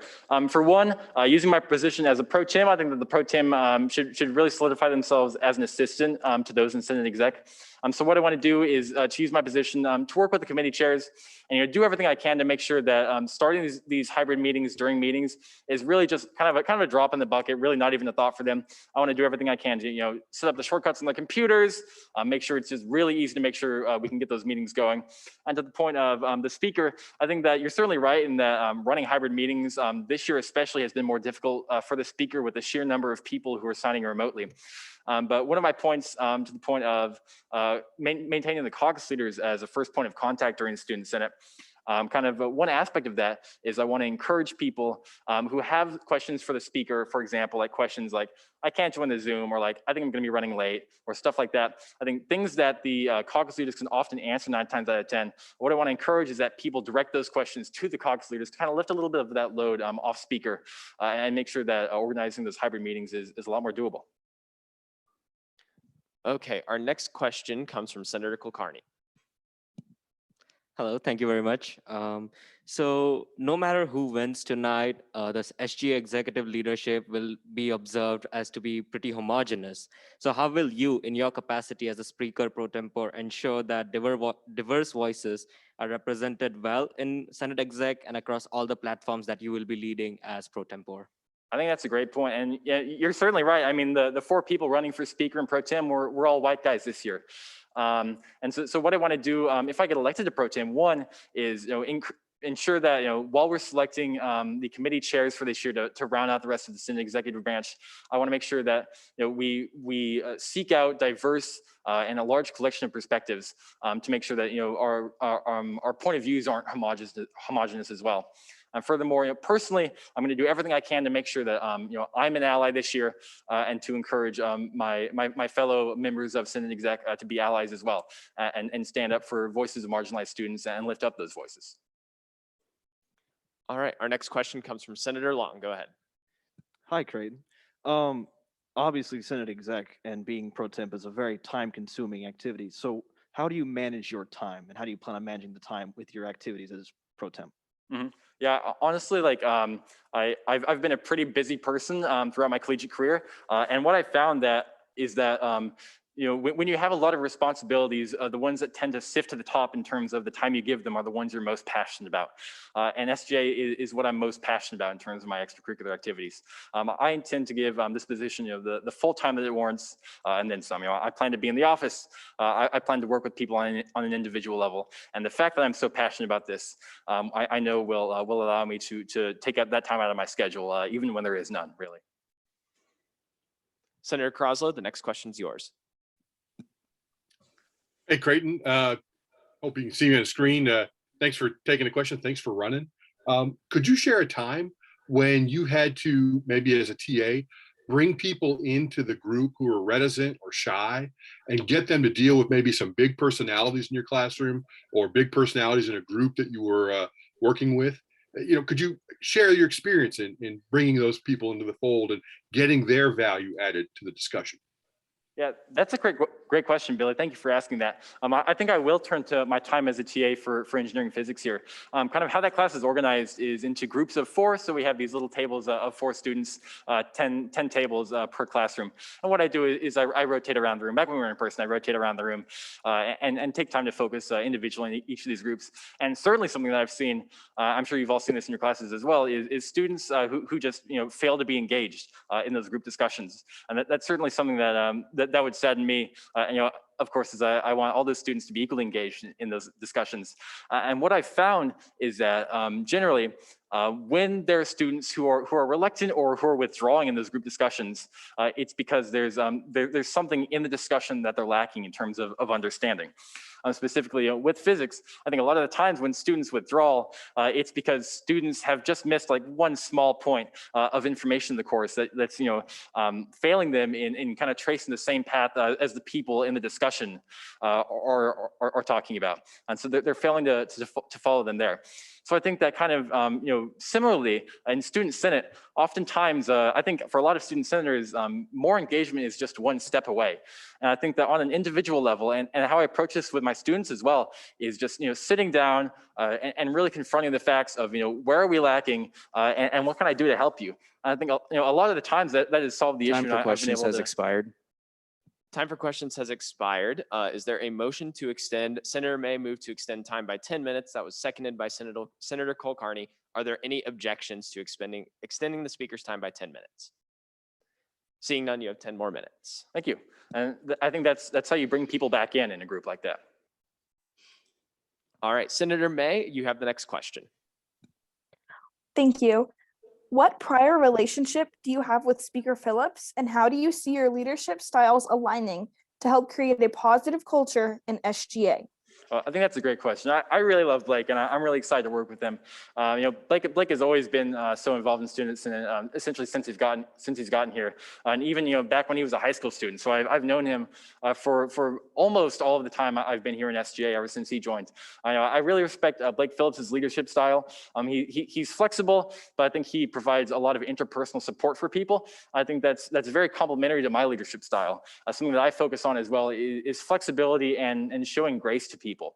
I think that, kind of working together there, something that I really hope to do with Blake, kind of there in the office as Speaker and Pro Tem is create a really, really inclusive and approachable environment. And I really hope to make Student Senate reflect that as well. Senator Grills, you have the next question. Yeah, I just want to touch a little bit on one of your platforms of accessibility that you talked quite a bit about. Would you consider kind of going a little bit more in line with one of Blake's platforms that was using the proxy form? Fill that out if you wanted to do it over Zoom and have an actual reason, just so that we can keep people engaged. Is that something that would be in your mind? Oh, certainly, yeah, and that's a great question. And this is something that Blake and I talked about both before we even ran. How remarkable it was that we both arrived at one of the same positions actually for our campaigns. I think that really speaks to how timely and how important that position is. And it really is a balancing act. I think when you approach this, you want to extend as much grace and flexibility as you can, while also providing the structure for students to make sure that they stay engaged. What you mentioned was an idea that Blake brought up as part of his position for hybridization. And I think that that's one of the really good ways in solving that problem. How I see it working is, kind of like the proxy form. You fill it out. You've got a little a box that you can fill out for. You check a box if you want to be not a proxy, but sign in remote for the meeting, and then just filling out a little box Y. And that's not something that I intend Blake or I to be severely critical about, unless it's repeated throughout multiple months. But I certainly see that as a great way to kind of keep tabs on senators and make sure that they are staying engaged. Our next question comes from President Dowd. Hey, Creighton. My question is regarding the development of people around you. So Speaker Pro Tem, obviously, you have to meet a lot of people where they're at. You have to kind of guide people through a lot of different processes that might be outside of their comfort zone. So my question is, could you give me an example of a time that you've taken someone under your wing? Yeah, I think this is something that I do as a TA quite a lot. Oftentimes I think that there's sometimes students who require a little bit more support than what they're giving, being given, from the teacher, from the other TAs, that sort of thing. So something that I've done multiple times is given students my email and struck up a digital communication with them, and met with them for tutoring sessions multiple times. This is something I've done with Juan, before exams, but this is something that I do quite often as a TA, and something I would certainly extend to my behavior as Pro Tem is seeing where people are at, keeping kind of a close watch on people and what they need, and certainly certain times when people need that extra little push. Like I said, a lot of times better engagement is just one step away. Scheduling that one-on-one meeting and sitting down and meeting with that student and just seeing what they need, what I can help them with, that sort of thing. Senator Booz, you have the next question. All right. Second question that I have is do you think it's likely that the new org central that the Center for Student Involvement is currently soliciting proposals for would meet the needs? And if so, basically why or why not? And should we still move to Canvas in that Yeah, case? I think that's a good question. So I talked with Kelly about it. Dead earliest when this org central replacement is going to be coming in is going to be January of next year. So that gives us the opportunity for at least the first semester, if not the entire year, how I see it for a majority of that term, to give this Canvas thing at the very least a test run, and seeing what we like about it, what we don't like about it. I'm certainly in talks with Kelly about kind of helping tune the requirements for what we're asking for in this RFP for a new org central replacement. And I plan to work with her over the summer. But org central is not just for us, it's for every club. And I certainly think that Canvas is something that we can supplement organization with, regardless of what other system we use. All right, Senator May, you have the next question. Thank you. What do you want to get out of this opportunity personally? Personally, yeah, I mean, for one, being Pro Tem, you make a lot of friends. I'm really looking forward to just, socially working with people on a deeper level and getting to know them better there. But, kind of professionally, what I want to do is use this experience to kind of come to bear with my previous experience and apply the changes I want to see in students and kind of all the things I've collected throughout the past 3 years about what I think should be different about this organization and apply them this year to hopefully start the journey of making this body more accessible and doing everything I can and applying my experience in every way to make sure that, going forward, I can leave my mark and ensure that this heightened accessibility stays even after I leave. Okay, I believe I'm caught up on all questions. Are there any further questions for Senator Glasscock? Thank you all for your time. Thank you. All right, Creighton, if you want to go ahead and step out. One last question. Senator Booz does have another question. What's up? Sorry, this is me having questions. Yeah, so I did want to ask, you brought up your time as a caucus leader a couple times. So what did you end up doing during your time as caucus leader? And then what do you want caucus leaders to do differently than what you ended up doing during that time? Yeah, I'm glad you brought that up. So yeah, like I said, I was a caucus leader my sophomore year. Something that I really wanted to change my sophomore year and focus on was kind of building the bridge and mending the relationship between college councils and college caucuses, like it's legislated. And honestly, as a caucus leader, I can say that I think I was just pretty average, and I would consider that a failure on my part. I think that I failed to create lasting bonds that stay with those college caucuses and that stay with that college council in between our college caucus.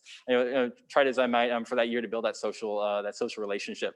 So I think that going forward, as pro tem, even that failure or just that typicality of my experience as a caucus leader, I think will fuel me and will give me that experience to kind of see what constitutes a failure in a caucus leader and what makes an average caucus leader, and give that advice to every single one of my caucus leaders as pro tem to do the best we all can to avoid that. I think that good caucus leaders are ones that are, one, engaged with each of their caucus members and have a personal relationship there, and two, those that have solid networking relationships with people around their caucus or around their college, so they can build those relationships and use them for outreach and to feel that outreach to the college.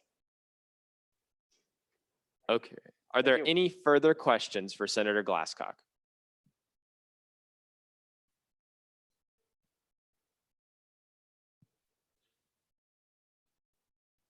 Seeing none, thank you, Creighton. If now you want to go ahead and step out, we will move into the debate phase. And so I just want to remind everyone, the business building does close at 10, so please keep that in mind as you make your debates. But here in just a minute, the debate order will go first for Nick Saya and then second for Creighton Glasscock.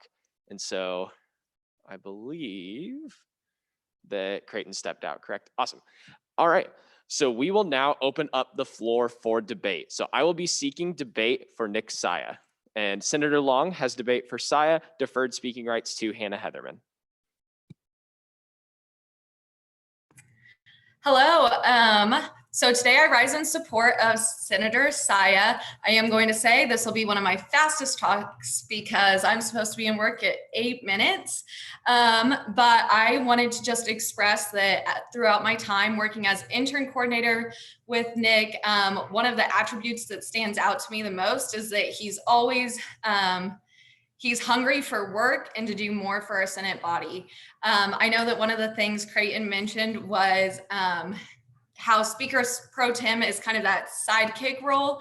And I think that when it comes to most of those qualities, Nick really exhibits those. He's looking for work. He's okay having tasks delegated to him. He's equally good at being a leader and a follower, which is crucial to being successful in this role. I know that he will do great things collaborating with others, organizing our caucus system, and serving as the chair of DPC. And I can't wait to see him thrive in the role.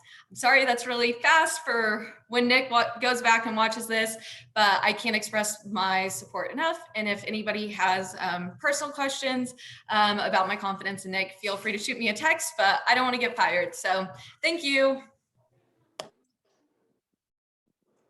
All right, thank you, Hannah. And then we have Senator Colburn. You are up for debate for Chair Booz. You have a point of information. What is the question? That last year Hannah debated against a particular person who was a mentee of the other person who was going to be speaker. I was wondering what had changed. Is that personal? Yeah. Yeah, that's why I want to look. So I am going to, I'm going to say no for that question. Just because I don't believe it's clarification like in nature, I believe. So Yeah, we're gonna call that debate. okay. So yeah, she probably left. All right.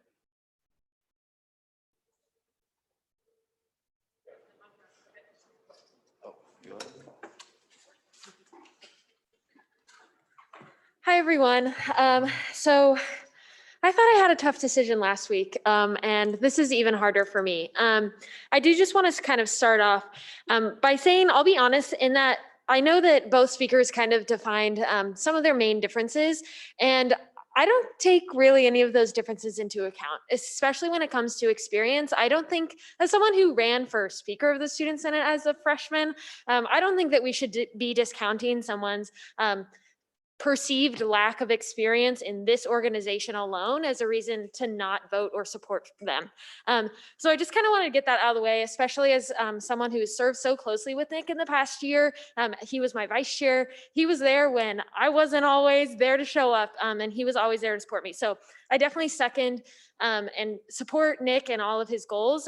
But tonight, after kind of a lot of hard decisions, I've decided to support Creighton Glasscock. I've known Creighton Glasscock since high school. We've been friends. We walked homecoming court together. And that doesn't really play into my decision tonight, but I think it helps kind of me shed a little bit of light on Creighton as a person. I think some of the most important qualities that he'll bring to Speaker Pro Tem, and some of the things that I'm basing my decision off tonight, it is his ability to listen and be helpful to anyone and everyone in an organization and who he's surrounded by. I'm also amazed by his innovative platforms and the work that he can do and the kind of definition he can bring to the role of Pro Tem. But first, when it comes to his ability to listen and be helpful, I also want to say that this past year, I served as GR chair. And as soon as kind of that call was made, Creighton texted me and said, hey, I applied for the position too. I didn't get it. I know you did. I'd love to meet and talk. He's someone who's always willing to come to the table, listen to the goals that I have, listen to the goals that you have for your term. And kind of, you saw that in real time, how some of his differences with Blake on that like attendance question and Zoom question, he's someone who can come and say, this is my perspective. I hear yours. Let's talk about it. And honestly, he defined a lot of what GR looked like this year. His original ideas played a big role in how I chaired the committee and how I led that committee this year. And I'm really thankful for that and his ability to show up and listen and contribute, even when it doesn't go his way. And also, I think that this is a uniquely important quality for someone of Pro Tem who's really approachable, who's fun, and anyone can engage with. It is, in some ways, an external position. DPC, while an SGA committee, usually only has a few senators who serve on it. The rest are people who aren't always as engaged in SGA and have a big opportunity to engage more and to contribute more to this organization. And I think Creighton's service on this committee in the past and his ability to chair this committee are really important. And those skills of listening and being able to understand where the need is in this for DPC and for all of his roles are really important. Next, I'm amazed by his platforms. I know he didn't get to quite cover all of those pieces, but what he wants to bring, his unique skills as computer science major and those pieces, I'm really floored by. I have a soft spot in my heart for the SGA Canvas page, but beyond that, I think his ability to kind of integrate our platforms and to help all of us along the way. When I met with him, I was kind of like, ooh, from an chair standpoint, I don't know if I have the capabilities to do that, but he walked me through how we would be able to do that and how he would help everyone understand those kind of technical issues and adaptabilities or adaptation that he's proposing. And I know that his skills as a teacher will help everyone do that as well. And finally, I'm really impressed by his ability to define roles. He kind of spoke about this, he served as an intern alongside me and many others in this body in that first year and defined what that program and what that standard was going to be.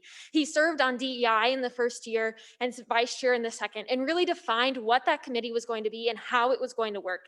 I think that the role of Pro Tem has really been defined well by previous Pro Tem Bothwell and really Maggie Billman for that external piece. I think she's done an amazing job. The piece that I think there is some room for improvement is caucus leaders. And for his experience in caucus, leading caucuses and ability to define those roles, I'm really impressed by. And I think that he's going to be able to do a great job leading those conversations, leading those individuals. Some of you who will be in those roles, in a role that hasn't had much support, I believe that Creighton will really be able to listen and define alongside all of our caucus leaders to really make that a really impressive and important part of SGA, which I don't really think it is right now. And I think that's been a weakness for the past few years that he is ready and willing to accept and take on the challenge for. So I highly support both candidates. It's a really difficult decision, but I wanted to share some of that about Creighton. I look forward to working with either candidate, and I hope if I had the opportunity to share a picture, I would share a picture of Creighton and I wearing Crocs to homecoming together. So I hope that I get to wear Crocs at karaoke with him next year, but that's not why I'm debating for him. I didn't even know that was a platform, but I think that's a nice note to end on. So with that, I'd like to, oh, there's no questions. Oh, that's all. Thanks. Yes, thank you for your debate, Senator Colburn. Next, Senator Spliegel has withdrawn her debate. She messaged me that. And so Senator Salmon, you are next up in debate for Nick Saya.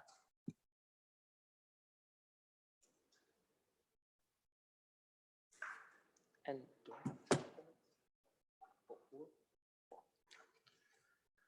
all right. So the first time I met Nick was 5 years ago in high school at our debate camp over the summer. And when I first met him, this may sound odd, I thought he was from Britain because of like the way he dressed, because of just intellectual capacities and how impassioned he was for debate and forensics. And I'm not sure what that says about my opinions of British people, but I think it says a lot about who Nick is and the impression he has on others. So today I want to talk about the passion and commitment Nick has for this position and SGA as a whole, discuss his personable and charismatic persona, and speak on someone's merits and experience, not only in SGA, but also in the past and going into the future. So first, on his passion and commitment. When we were first talking about what positions we wanted to hold in SGA after that governing documents meeting, and Nick said, I want to be Speaker Pro Tempore, I was not at all surprised, simply because he has this passion for SGA and parliamentary procedure in general that almost nobody else has. And for me personally, I could never do anything of that sort because it just feels very bog basic. But for those who are passionate about it, he is one of the best people for this role. I mean, and that passion leads to commitment for this role. He said in his speech that he would make time in his calendar to ensure that he was filling all the necessary positions and roles and procedures that come with the position and go beyond that and be adaptable in that way. And we all know this job takes an immense amount of time and energy. That's just a given. And so why would a freshman be running for such a demanding role if they weren't impassioned to serve in this position and be able to help individuals in a meaningful way? I can ensure that Nick can and will make a difference in SGA with or without this position.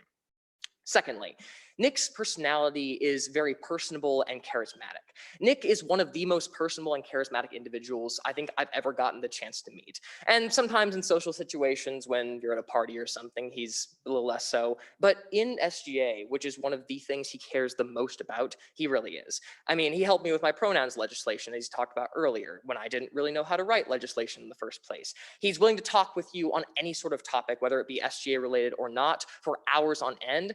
And I think most importantly, he is willing to be uncomfortable in any situation. As many people asked, what would he do if things came up such as diversity inclusion or difficult decisions? He is willing and able to listen to individuals with no preconceived notions and move on from there in a meaningful manner. And he understands that what we do here in Senate is one of the most important things on campus because we represent other students.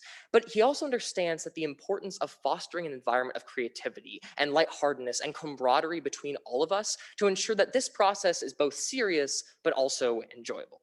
And finally, on his merits and experience. I mean, this will probably be talked about by other speakers and was obviously talked about by Nick, but the truth is, Nick is a qualified individual. And we shouldn't be framing this debate or this discussion based on experience, but rather we should be focusing on who is passionate about this position and who is willing to commit their time and energy to ensuring they fill this position properly.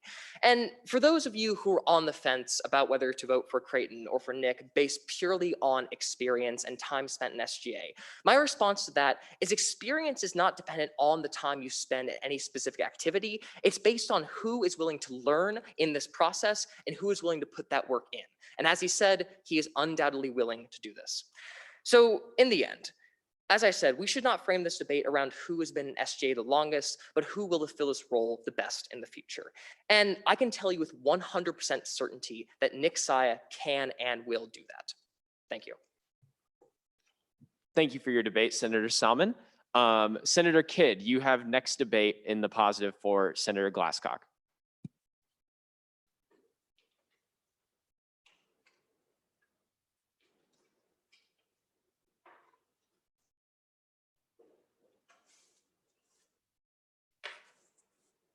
All right, good evening, everyone.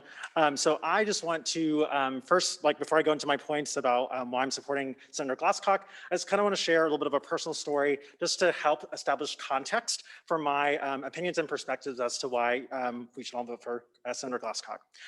So for me, this is my 9th year being involved with Senate. I started off as an undergraduate senator. I ran by write-in vote. I won with 4 votes. And so I was way in over my head when I first joined Senate back in 2010. The onboarding process for new senators was, I'd say as I reflect back on that experience, it was that to be desired. That is to say, that was 10 plus years ago, so things have definitely changed. Technology has definitely enhanced what that can bring for new senators nowadays. But long story short, if I were joining Senate at this time today, I would love to have someone like Senator Glasscock to lean to as I go into the onboarding of being a new student senator. So some of the few points that I want to make which may compare and contrast to past speakers, is just over his proven track record of his passion and engagement for this body, for Student Senate. The lack of experience shouldn't necessarily discount anyone from being considered for this position. However, there's the famous quote, the best predictor of future behavior is past behavior. And that's not just an anecdotal quote. It's shown from data when you assess employees, when you assess people being involved with different organizations. That's been assessed time and time again. And it's just been proven again that the best predictor of future behavior is past behavior. So aside from being involved with SGA, for my opinion, I really think it's important to note that his involvement with SGA hasn't been the same experience every year. For me, with going into my 9th year, I've personally have kind of stabilized things.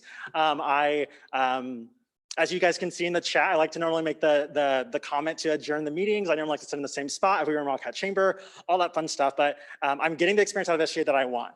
With Creighton, with Senator Glasscock, his experience, what he's been wanting out of SGA, it's been evolving and growing time after time after time. And so I just think with that natural evolution of someone's involvement with an organization such as SGA, that a position such as the Speaker Pro Tem would be appropriate for him to pursue. I can't speak for other graduate senators that are part of the Graduate Senate Caucus, but historically with SGA, graduate senator engagement and attendance has been extremely low. That has resulted in having to welcome and onboard new senators time after time after time throughout the year, which as being caucus leader for the past few years, that's been something that I've been tasked with doing, which has been really great and really fun. But overall, it's great to have had the consistency of the graduate caucus for this year. A note that Senator Croslow and I made last week when we were in caucus time was that with the senators that we had for the 2020-2021 term, a lot of our graduate senators were zooming in from their labs and just from the other academic spaces because, obviously COVID, we were all really displaced, but otherwise looking at any other traditional year of being in Wildcat Chamber, the location itself is what discounts a number of graduate students from being able to stay involved and participate. And so as we think about things, as I was listening to his hybridization plan, especially for graduate senators, I think as we conceptualize more about the enrollment management of the university, we have more and more students that are attending K-State without physically being at K-State. The number of online classes that are coming on board are growing exponentially. And so with that, I believe that there are a number of really great qualified students that would love to be a part of SGA, but aren't given the opportunities to do so, mainly due to those location bounds. So having both the speaker and speaker pro tempore dedicating their energy to this effort is something that I think will yield the most positive results with engaging the student body.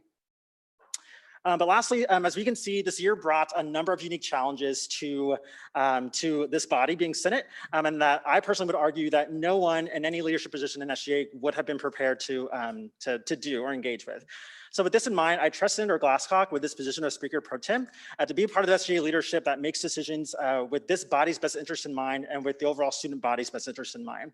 We're electing leaders that we would feel comfortable handling the unknown. And so I feel very confident that Senator Glasscock is the right person to help do that with this position. So with that, I conclude and I encourage you to vote for Senator Glasscock. Thank you. Thank you for your debate, Senator Kidd. Next, we have debate in the positive for Senator Saya from Sarah Haggard.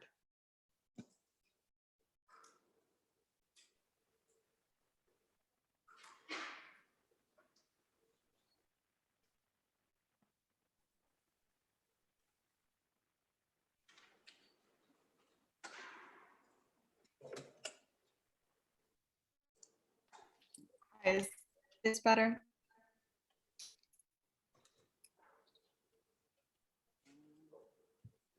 Yes, sorry, you're Okay. good. Yeah, my Wi-Fi is a little spotty. I'm back at home. All right, hi everybody. I am here to speak in the positive debate for Nick Saya. So you saw his presentation earlier. This individual is incredibly passionate. Every time I've interacted with him, I've witnessed Nick's passion and drive for what he does. That man really does not take a day off. None of us have forgotten what happened at KS Unite this year, but Nick is one of the people who has allowed that instance of hate and bigotry to fuel his work even now into the next semester. He immediately reached out to me following KS Unite, among many other individuals, with plans upon plans of how to combat this issue and how to prevent it from happening again. And no matter how those plans had to be changed or even eliminated, he never once gave up on his hope for making a more inclusive K-State. I believe that passion and drive and inability to give up will truly benefit the Student Governing Association if Nick is to serve in the position of Speaker Pro Tempore. In my cabinet work, I hear from a ton of people who are very supportive of what I do. However, rarely do I see someone as willing to put in the work to benefit fellow students as Nick. We've met several times regarding a combined Title IX and ISO DSO initiative, and I was taken aback by Nick's dedication and willingness to help me from day one, not just through initiating outreach, but with real grunt work. This man worked for weeks just to put together the research for a resolution we're working on together. He has an incredible work ethic when it comes to all of you and all of us in cabinet, and truly the great things that you do within SGA. You will not find his perceived lack of experience holding back his ambitions or his ability to succeed. Additionally, as you may have noticed, a lot of his initiatives for this position center around people and assisting them in the best way possible on an interpersonal level. That is one of the most important qualities of a Speaker Pro Tempore. Before jumping into any of our SGA conversations when we would meet up, Nick would always take the time to talk to me about my life and what I'm working on at the moment. As he mentioned in his presentation, he is always willing to assist anyone in any way that he can, and makes his love for what others are passionate about very obvious. You know that he will go above and beyond in this position in a way that will best serve all of us.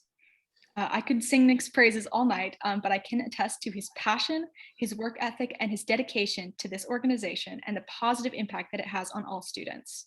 He will see his promises through solely for the benefit of all of us here tonight, and that is why I believe that there is no one better fit for the position of Speaker Pro Tempore than Nick.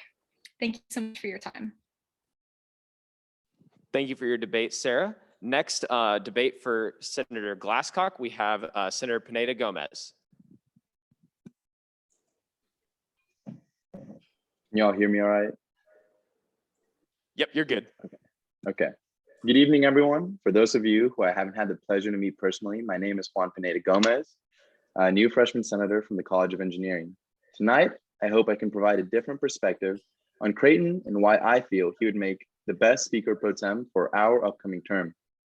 To start off, unlike many of you, I don't know Creighton as a 3-time returning senator or as the engineering caucus leader or as a member of the Diversity Programming Committee, but rather as my physics TA. Before being a student senator was what occupied my mind on Thursdays, it was engineering physics 1 and trying to figure out how to survive it online.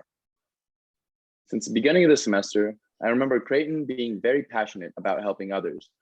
I believe this is a quality all of us here share, but something that stood out to me about Creighton was his willingness and desire to work alongside his students.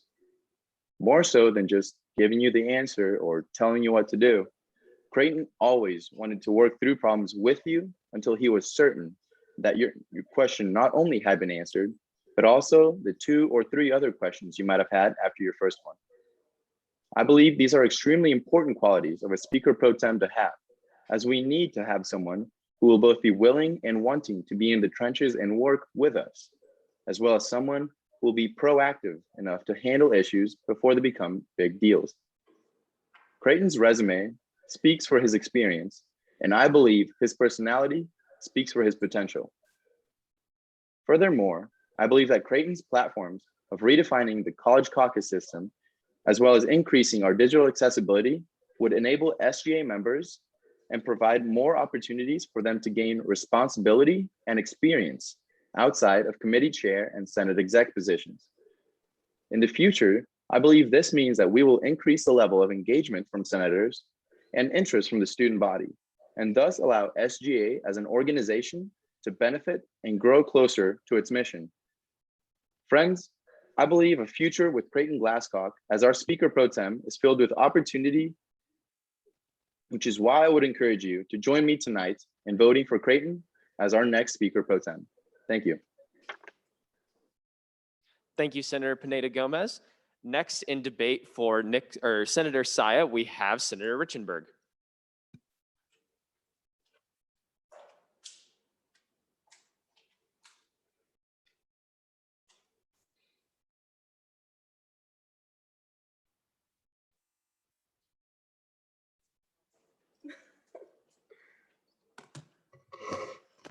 Okay, I'm Marta Richenberg. This is my second time as a student senator, and I'm up here to talk on behalf of Nick.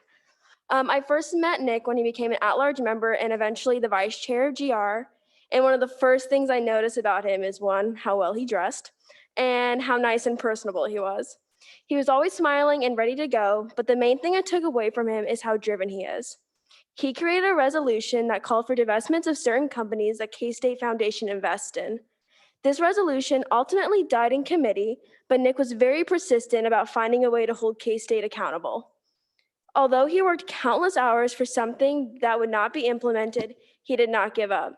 I also give major props to him for working with K-State Foundation as well as he did, because we know sometimes they cannot be the easiest, but he was always constantly finding a way to please both sides. For most people, after taking a loss, they would give up, but he always kept a smile on his face and was ready for the next step. He did not give up on the idea of making K-State a better place for the environment. If this is something you're really interested in, definitely hit Nick up because he will go on and on about this. It's probably one of his favorite things ever. But my favorite thing about Nick is that no matter the day I was having, he would brighten my day and always be my personal hype man in GR. But working alongside him in GR was an honor and helped drive my passion to higher heights. The next thing I want to talk about is how passionate he is about helping students. He is always ready to sit down and talk about my ideas and always willing to give me resources to help me succeed. He not only supported my ideas, but always asked to be a part of it as well. No matter how busy he was always ready. He was always wanting to be a helping hand, and he encouraged everyone around him to do the best they can for students. He's definitely a close second to one of the biggest SGA nerds, after Blake, of course, but the most important thing we can do as senators is serve our students, and Nick is definitely not afraid to say anything that he believes because to him, students come first. I don't say this about a lot of people, but he's the most caring and passionate person I know. I always joke that I will protect him at all cost, but I would. He is just someone we really need in this organization, and especially as our pro tem. With that being said, I encourage you to vote for Nick. Thank you. Thank you, Senator Richenberg. Next up in debate for Senator Glasscock, we have Senator Diaz de Leon.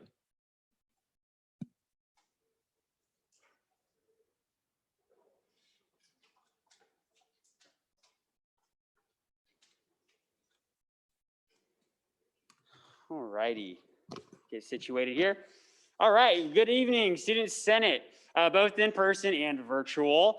I have the privilege and honor of being able to participate in today's debate, where we have seen a number of qualified and passionate individuals who are set on serving the needs of our Senate so that we can do our jobs and serve our student body.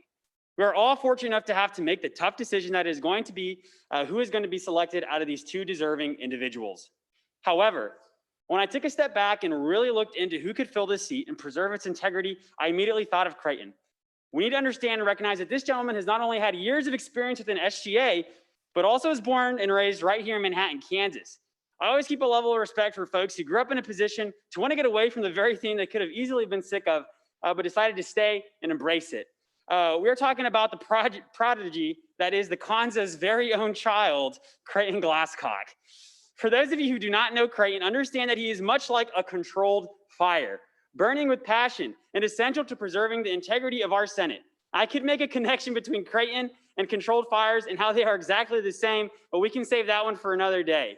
I had the opportunity to work with Creighton and DEI during a very, very sensitive and raw time for our university and country, to be quite frank. Creighton not only conducted himself as a strong vice chair for DEI, but conducted himself as an advocate for human beings. No matter what background you identified with, Creighton ensured that you were not only heard, but also made it a point to try and do something about it. In a time where it was scary for many folks to be themselves, Creighton brought out a mirror, made you look at it, and said, don't change a damn thing. Because folks, when we talk about who we want at this university, we want people to know that they can come here and not experience prejudice and ignorance. And when they look to their governing body, we want them to know that they are being led by folks who want them there. I've seen Creighton not be afraid to stand up for others, and it is this selflessness that we must invest in. It is the fact that Creighton has such a long record here within SGA, and there isn't anything on it that makes you question his credibility. It's the fact that he understands all the ins and outs to our body, not because he studied it, but because he's lived through it. He stepped up to roles and wrote legislation. He knows what this body looked like before I was here and has a vision for how it should be once I'm gone. A Speaker Pro Tem Glasscock would vocalize when something doesn't settle well with him to our speaker, while at the same time allowing for others to vocalize their thoughts and ideas and opinions as well. Creighton would use this position to help elevate others within our organization and be the ultimate, as he says, sidekick to our body. The ideas Creighton has presented are a reflection of his commitment and experience within SGA. If anybody could get his proposed ideas, sir, it would be him, along with the Senate he wants to cultivate. In order to ensure that we have a productive, transparent, and inclusive Senate, we need to recognize the folks who would do well serving our body, and I believe that today we have an opportunity to do so. Cast your vote in support of someone who knows how this works, can be our ultimate accountability buddy, is focused on the senators who have been elected, and isn't afraid to stand against the wave, and is determined enough to see their last year at K-State within a position that will allow him to continue the legacy folks before us have sustained. This guy literally has a plan made up of how he wants to better SGA through the years of experience he has had within it. I don't know about you, but I'm putting my money on someone who's excited and passionate and is willing to sacrifice things in their life in order to put out for this Senate. Ultimately, vote for the Senate you want to be a part of. Vote for the Senate students deserve, and vote for the Senate that is going to uphold its promise to this university and then some. As a future educator, it will be my job to ensure that my students are prepared to tackle whatever it is they may face in their future. And it is also my job to ensure that they are as prepared as possible to be successful in whatever path they choose. When I think about my craft and my passion that I will bring within my classroom as an educator, I see a lot of those same characteristics in Creighton. And I will help lead the Senate as Speaker Pro Tempore. Let Creighton allow this body to grow and not settle. Think about why you might have chosen to come to K-State and vote for someone who's going to make sure that reason is upheld. Think about how important it is to have somebody with this resume and with all this experience to turn to when you need advice from a higher up or when we find ourselves, as we often do, in a pickle. Vote your conscience, vote for growth, and cast your vote for the student body that elected you and for their Senate. Thank you very much. Thank you, Senator Diaz de Leon. Next up in debate for Senator Saya, we have Senator Thomas, who deferred her speaking rights to Madison Brown. Hi, everybody. My name is Madison, and I just wanted to come and talk a little bit about Nick's passion and his ability for execution. So as has been discussed by previous speakers, Nick took on a huge challenge this past year in looking into an issue that he was very passionate about, looking at divestment of the K-State Foundation and looking at improving opportunities for sustainability. This is something that is a very big beast to handle with, and I think it shows a lot to Nick's ability to execute, but also his ability to just go for things and really push what he thinks is best for students in K-State going forward. He didn't necessarily have a position. This was something that he was passionate about, and he, on his own will and with his own actions, just decided to go and deal with this very big obstacle and challenge that K-State has. And I think that really shows a lot, because I know, like, starting out for me, I was very timid. I never would have done that in SGA. But if you're looking at a freshman who's willing to go and make such a bold stance on such a difficult and complex issue, I think that shows a lot. And I think that he would be great in this position. Whenever I've had conversations with him, he's always been very open to feedback. He's always been great at looking at what can we do currently to improve K-State SGA and the K-State community as a whole, but also really has that futuristic thinking of, okay, let's take a step back, and how can we make sure that the actions that we're taking currently today are not only going to benefit students right now, but also benefit students in 5 to 10 years. Really making sure that there is every perspective that is looked at for issues. So I just can't give my praises enough to Nick. I think he would be a great speaker pro tem and would really represent students well. Thank you for your debate, Madison. Next in debate for the positive for Senator Glasscock, we have Senator Rodriguez. Hey guys, I was gonna start. Yeah, I remember the first time I met Creighton. We were in our first DI meeting when we first became senators. So this is back to our freshman year, and his hair has only gotten better from there, to be honest. I knew right when I met him how much I would learn from him, and I could see his devotion to helping students succeed. Since DI, Creighton has never been one to keep quiet when he knows that his voice needed to be heard. I believe that he's the most qualified person for this position because of his continual dedication to learning from others and wanting to see the students on our campus succeed and be better. He has invaluable experience as a 3-term senator for the College of Engineering, 2-term diversity programming committee member, caucus leader for the College of Engineering, and DI vice chair, and multiple other positions held throughout campus. I really admire Creighton because he's just such a good ally to everybody. I'm not even able to describe how much he's always been there for me to help me out and support me when I really needed it the most. He's always wanting to create an atmosphere that reflects welcoming and friendly atmosphere for everybody. He's been such a safe space in DI, and being able to have those hard conversations have come we've had some really good conversations because of him and his ability to lead conversation whenever we needed it the most. He's also a great friend. He's a dependable person all around, and I couldn't be more honored to have him as my sidekick for this past year. It's been so beneficial to have him around to help me out with DI, and he's always been up for a challenge, willing and open to have difficult conversations, and ready to go whenever actions need to be taken. Overall, Creighton Glasscock is a stand-up guy who experienced speak up for itself. I encourage you all to elect him as your speaker pro tempore. Thank you, Senator Rodriguez. There was really quick before I get to the motion for the previous question. There was a clarification sent in the chat just about what happened at KS Unite. Senator Kulkarni said KS Unite was Zoom hijacked by white nationalists led by a neo-Nazi named Jaden McNeil, who's a student at K-State. Just what was said in the chat. Now, I see that the previous question has been called. So this is a motion to cease debate. This will need a second in order to be considered. There are many objections, and I see a second. However, there are objections to this. And so we will move into a hand vote on that. This does require a 2/3 majority in order to close debate. And so we will go ahead and vote for that. Similar to last time, if you are in favor of closing debate, I ask that you raise your hand in the chat. Yes.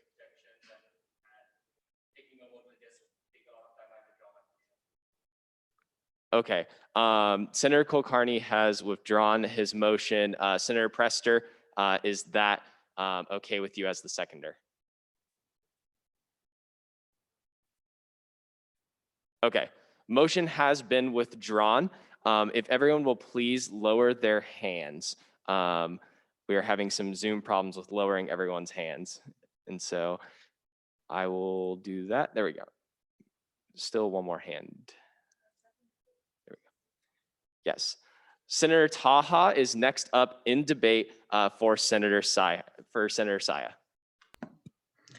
Hello all. I'm sorry I cannot be there in Manhattan with you all today. I drove home to Lyman, Colorado a little early for our upcoming wellness day. As I drove home today, I could not help but look at the beauty of the passing pasture and cropland of western Kansas and eastern Colorado, and think of just how over a century ago, cowboys called this land home. The American cowboy is widely seen as a symbol of self-reliance, the importance of putting one's nose to the grindstone, and the spirit of independence. A true cowboy never backs down from a righteous cause, gets right back in the saddle after every fall, and goes back to work every day, no matter the events of the previous day, for that is all he knows how to do. The great state of Kansas is home to many storied cowboys and cowboy traditions, such as Wild Bill Hickok and the Great Western Trail cattle drive, going through Dodge City, or the Chisholm Trail Drive, ending just southwest of Manhattan in Abilene. Being in a state with such a rich cowboy tradition, we should allow this special piece of history to influence our decisions to make sure we maintain this cowboy attitude of integrity, strong work ethic, and independence. Nick Saya is our cowboy. Now, he may not look the part, but he has the cowboy attitude we should look for in our leaders. I had the privilege of campaigning with Nick this past year, and boy, was I amazed at his drive, passion, and individualism. If you were to ask him what made our campaign successful, he would probably mention how it could not have been done without Jacob Long getting out and talking to engineering students about our campaign, or my management of our social media presence. I'll tell it to you straight. If Jacob and I had not run for Senate, Nick would have been just fine. From the time we started planning, which thanks to Nick was in December, to election day, Nick worked his tail off. From designing graphics and logos for each of us, to organizing meetings for us to discuss our campaign's platforms, he did it all and more. Nick owns a drive that is unmatched and only fueled further by his passion to serve our fellow students. To speak more on that passion, during one of those platform meetings, Nick brought to Jacob and I the idea of extending the Career Center's capabilities to not only critique your cover letter and resume, but also your LinkedIn and Handshake profiles, so students can meet employers in the 21st century. His passion for everyone's success led him to find something that could be made better for the students and improve upon it in typical engineering fashion. That infectious passion he is blessed with spills over to others. After spending only a small amount of time with someone, Nick will have them eager to make it a smooth transition into the workforce for K-State students and give them the tools needed to succeed. This is the type of person we want up here, sitting next to Blake Phillips, leading this body for the next calendar year. Nick Saya possesses the cowboy attitude we need to navigate the term and any hurdles ahead of us. This is why I'll be voting in favor of Nick Saya this evening. Thank you, Senator Taha. As us in the College of Business probably heard, the business building does close in 30 minutes. So I do want us to be conscious of that as we make debate and continue on tonight. However, next up in debate is Senator Kroslow in the positive for Senator Glasscock. Thanks for letting me speak. I'd like to first begin by saying how worried I am after speaking after Josh and Natalia and folks I really respect, and really how much I'm fearful of speaking against people who I really respect, such as Madison. It kind of pains me sometimes to take a position opposite of people that I really respect and value their judgment. But I'd like to offer this debate for Creighton. We've talked about experience, and people have been trying to balance the difference between passion and experience. I don't want to beat that up too much more, but I do want to offer this one point about that, and that is Creighton's experience demonstrates he is familiar with a level of responsibility that maybe the other candidate is not. We can maybe argue this a little bit more, and I'm sure other speakers will, but that level of responsibility resonates with me. Creighton has sought and executed various positions to a high level. That is something that is inarguable. and really without compare. But beyond that, I'd like to also talk about his sound judgment. Sound judgment that's evidenced by the debate that he offers on this floor and his support for various and critical pieces of legislation. He's authored them, he's supported them, he served as co-author. I've even seen him come into the lion's den of Senate operations to talk about these things sometimes. Ask yourself, how many of you have willingly come to Senate Ops when you didn't have to be there? Well, Creighton has been there. And folks, I'd like to return to the subject of passion. My last point here is that Creighton offers a platform that really inculcates his passion. He says it when he talks about equity, but I really want to emphasize the access portion of his platform. He's asking us to take a leap of faith, to extend our comfort zone and control the meetings in a hybrid fashion, do things that might not be the way we've done before or might not be the way we necessarily choose. He's doing that to include more. He wants more of our campus involved with Student Governing Association. He's looking towards the future, such as if President Dowd is very successful this weekend, and I hope he is, they're going to appoint a cabinet level position for Global Campus. Under the platform that Creighton proposes, that cabinet member will be able to observe SG activities and report back to their global constituents. That's not something I've seen before. I think that that is the way of the future. That inclusivity is how Creighton demonstrates his passion. And the various levels of responsibility on all the positions that he's executed show that he can be successful demonstrating that passion and making a very inclusive SGA.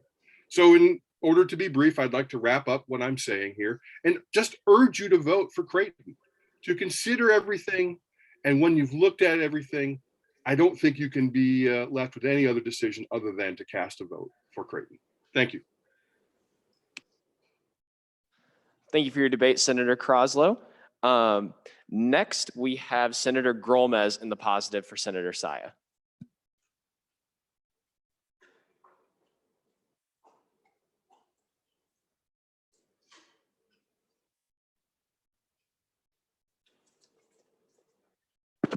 Okay, it's on. Perfect. I'm going to try and make this quick, everybody.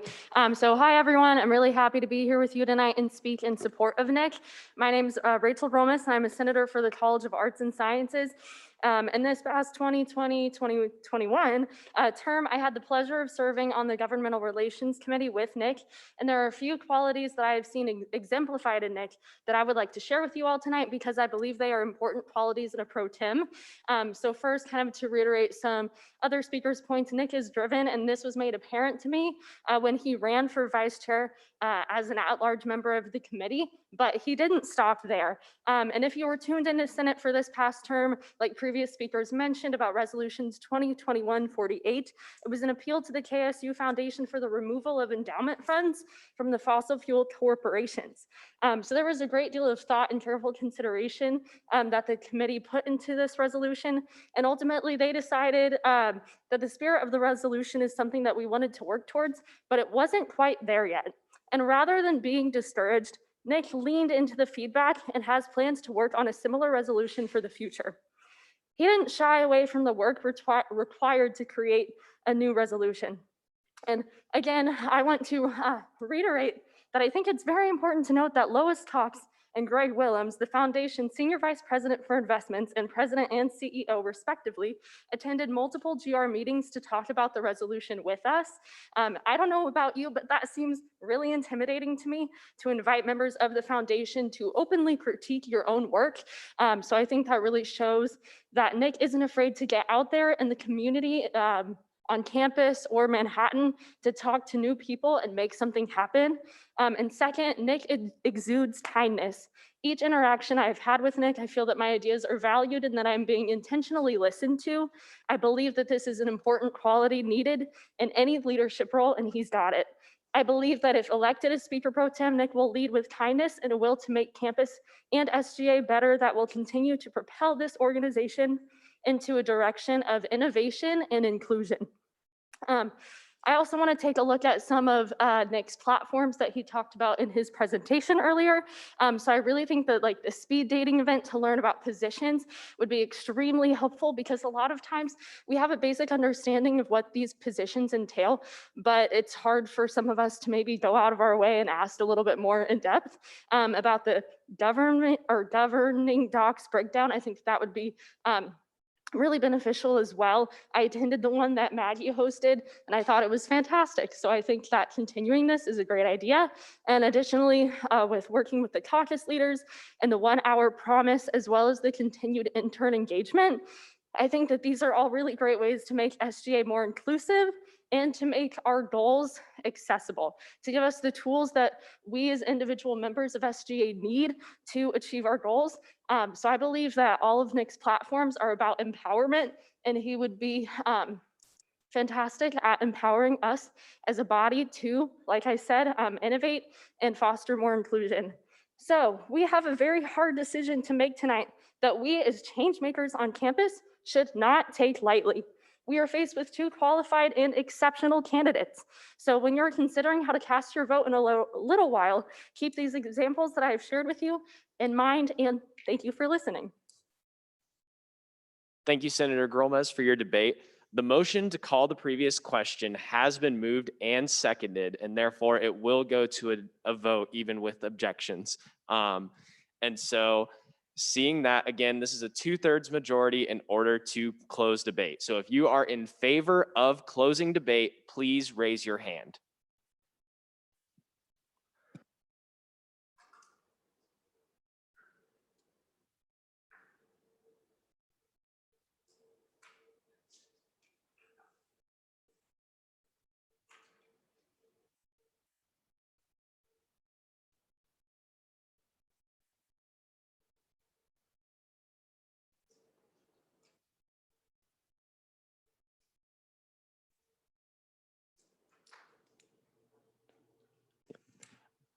Okay. All right, we'll now go ahead and please lower your hand. Oh, okay, there's the option now. All right, if you are, sorry, I'm going to lower hands once again, just to make sure. Okay, if you are not in favor of closing the floor for debate, please raise your hand.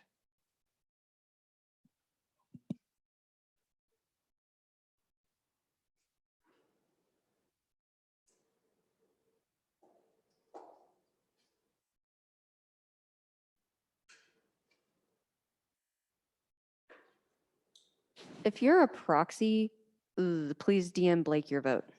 Yes. I apologize for that. Please DM me your vote if you are a proxy.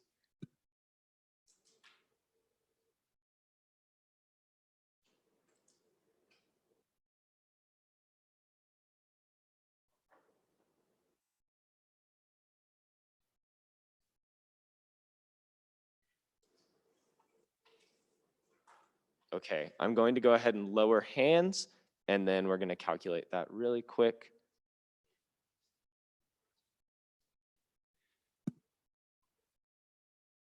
Okay. Yep. The motion to close the floor for debate fails by a vote of 25 in favor to 19 against. That did not meet the 2/3 threshold. Really quick, I did want to provide that clarification on the time. So we would need to recess in order for us to leave the College of Business building and adjourn. I will let you know when I would encourage that motion to be made. Right now, though, we will proceed into debate in the positive for Senator Glasscock, which is Senator Atchison.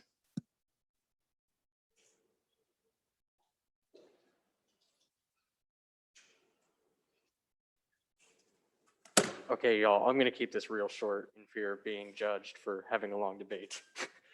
Fellow members of SGA and guests, thank you for your time. My name is Bryce Atchison, Senator for the College of Agriculture, and today I am here before you to debate on behalf of my colleague and newfound friend, Creighton Glasscock.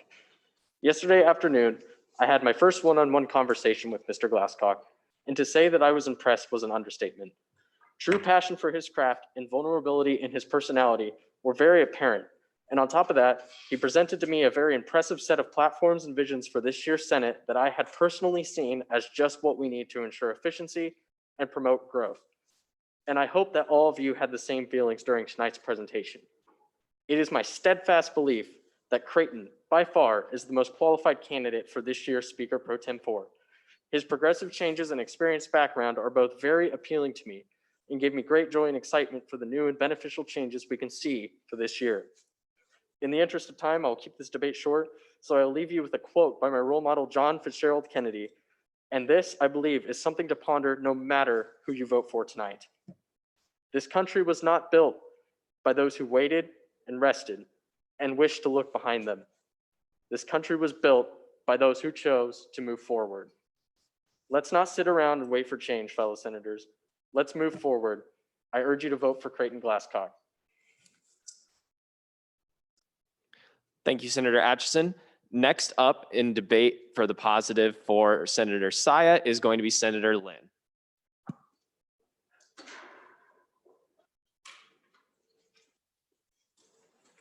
Okay, hey everybody. My name is Peyton Lynn, and I am in support of Nick Saya, and I would like to let you all know exactly why. So I want to make this very clear. The first time I met Nick Saya, I absolutely hated him. For some context, I have known Nick since we were sophomores in high school, and we met for the first, second, and third times as opponents in policy debate. Obviously, I don't share those same sentiments now, but I do think it's very important for you to all hear the three biggest reasons why I did once hate Nick Saya. First is that his tenacity is unmatched in every room that I have ever shared with him.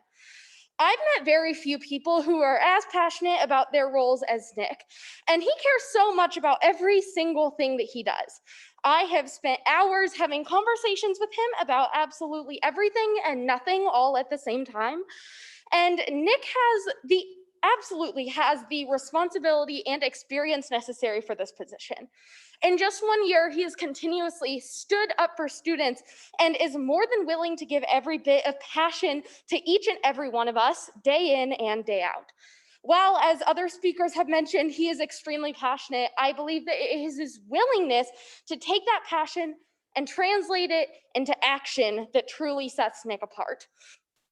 Secondly, he is extremely outspoken and one of the best communicators that I have ever met. In debate, that was absolutely infuriating to me because I always got second speaker in the round to Nick Saya. However, as your speaker pro tempore, this is an absolutely amazing attribute to have. In meetings with our campus administration, with different branches of SGA, and with just students in general, we need somebody who is willing to be outspoken, talk about things that he believes in, and explain to everybody why these are so important. And I do believe that Nick Saya is the person who can do that for our body the absolute best. Lastly, Nick is a fierce advocate for his beliefs, but he is an even fiercer friend.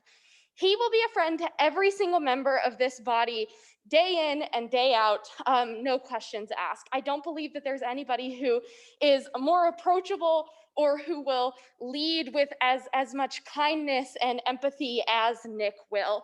As somebody who did not get along with him for the several years that I knew him before this, he was more than willing to come up to me at the beginning of this first semester and approach me as a friend when I was not willing to be the bigger person in that situation. And I think that that is an attribute that Nick has that I just can't see in anybody else. So for those reasons, I strongly urge a vote in favor of Nick Saya. Thank you, Senator Lynn. Next up in the debate for Senator Glasscock, we have debate from Senator Kulkarni.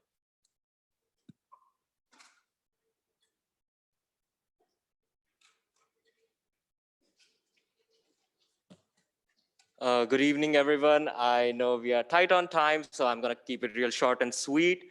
I am what is known as a polarizing figure, but I also go by the name Vedant Kulkarni. Today, we have gathered here to elect our next speaker pro tempore, and I'm going to take my glasses off because they're fogging up. And one thing I really want everyone to understand when we debate or select our speaker pro tempore is to not go over somebody's experience, because while we have younger candidates, I believe, experiences in that arena, that somebody is more experienced in Senate or not doesn't really matter. However, I am here to speak for Creighton today. I have known Creighton for almost 3 years now, and I have only ever seen him do wonders, whether it's in student government or if it's on any other activities on campus. Even beyond SGA, Creighton has worked extensively to make our campus better and more inclusive.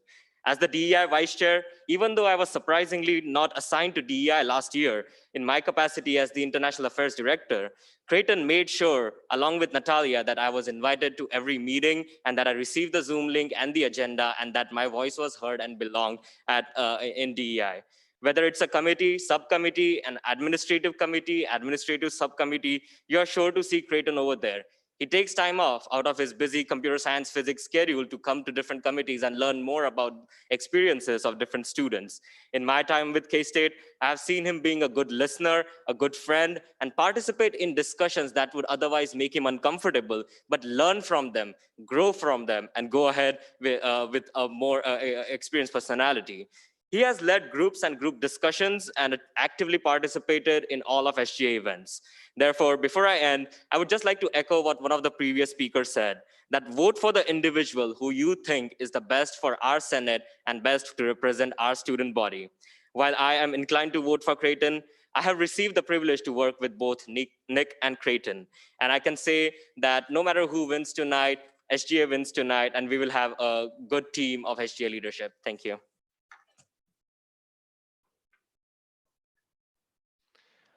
Okay, thank you, Vedant. We have had the motion for the previous question called. I will point out we do have one more pending debate in the chat from Senator Booz. That motion has been seconded to close debate. And Senator Grills has rescinded. Senator Stout, is that okay with you? Okay, cool. That motion has been rescinded. Senator Booz, you have the floor for debate for Nick Saya.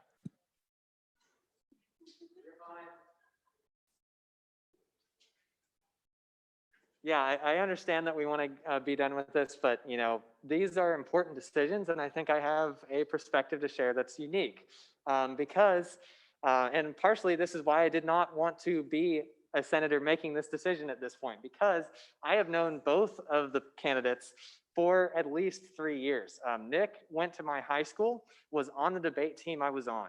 And Creighton, I have worked with in various capacities since my first computer science class here at K-State. And so I have a lot of experience with both of them. And although I think both of them would be great, I do kind of lean towards Nick at this point. And that's for a couple reasons, 2 of which are just like Nick's platforms, which I really like. And then 1 of which is just Nick's passion for being involved and getting involved in SGA and representing people.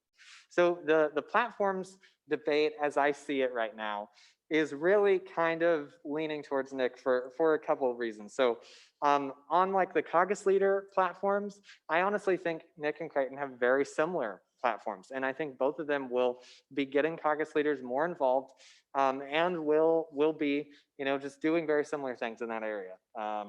On Org Central, I actually do not want to move before January. I presented that in my speech last week. I think it's very wasteful to spend energy moving and then move back if it works. And so I don't want to do that. On hybrid Zoom, it'll be very similar no matter who we elect, because we already elected someone with a policy and a platform on that.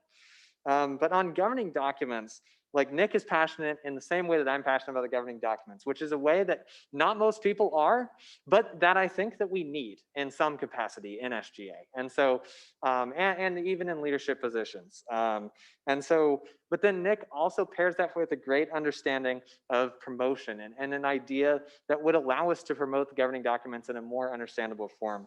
And then as far as continuing intern engagement goes, Nick, that platform of Nick's is very similar to my platform of having monthly events. And I think that that would be a great thing to continue to do, which is not a part of Creighton's platforms. Then as part of experience goes, I do think like, I mean, there's no question that Creighton has more experience, but I do think Nick has more passion, at least by a little bit. And by that, I mean that Creighton has been involved in so many things. And he definitely has done that and been on so many committees. Nick, in 2 years, will have done just as much or more. I can guarantee that. At the same time, like Nick has written at least 2 pieces of legislation as an intern, which is a massive thing for an intern to do. It's done, like, you know, legislation is not done by too many interns, but more in this class, and that's great. And so like I do think that like Creighton hasn't written as much, hasn't come to me for as much stuff, versus Nick actually came to me and asked like, hey, what do you think of this? And I thought that was really cool when I was the Senate Operations Chair. So like overall, I am leaning Nick. I do think both of them would do a great job, but I like Nick's platforms better. And I do think Nick has the edge on passion and will absolutely do his best on this job. So thank you. Thank you, Senator Booz. And so we have had a motion for previous question, and second, both of those have been withdrawn. So with that, we are going, is there any further debate at all? Okay, seeing none, we are now going to move into our vote. I am going to paste the Google form link in the chat right now. Control C. Okay, so proxies, you are allowed to vote twice. Please fill this out as soon as possible in the interest of time. If we are able, I would like to get the Speaker Pro Tempore sworn in person, since they're both here, and I feel like that would be better. In order to do that though, we have to vote relatively fast. And so we'll be, myself, Maggie, Michael, and Kelly and I, we will be checking the form just to verify authenticity and such. So yes, please vote.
All right, would you guys all mind packing up really quick? Oh, yeah, please just pack up really quick. If I can get a motion in the chat to to recess for 20 minutes. I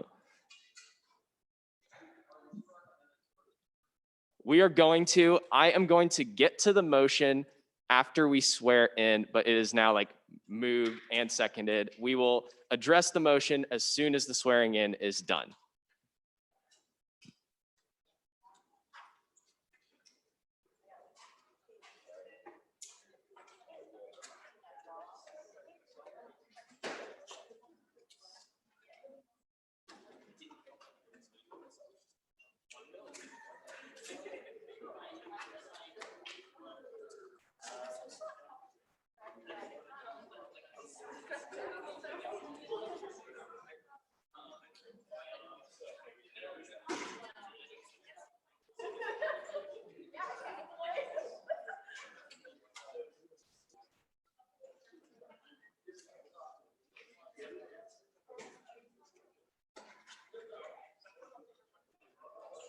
All right. So we have tabulated the vote, and I am pleased to announce that the next Speaker Pro Tempore of the Student Senate will be Nick Saya.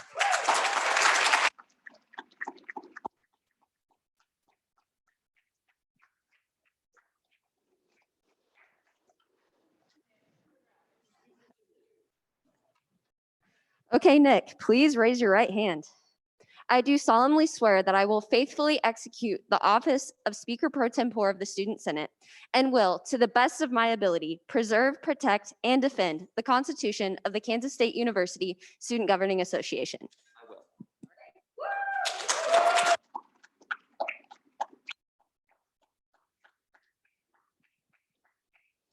All right, congratulations, Nick. Really quick, change of plans, super quick. All right, can I get a motion? Our next order of business is introduction of legislation. Can I get a motion to postpone Resolution 8 until next week? So moved and seconded in the business building. Are there any objections? Didn't think so. Can I get a motion to shorten second open period to 1 second? Moved and seconded. Are there any objections? Seeing none. Awesome. One. Cool. All right. Reference of legislation, we don't need anymore. We will skip second roll call. Now can I have a motion to adjourn? So moved. Seconded. This meeting, are there any objections? Seeing none, we will stand adjourned.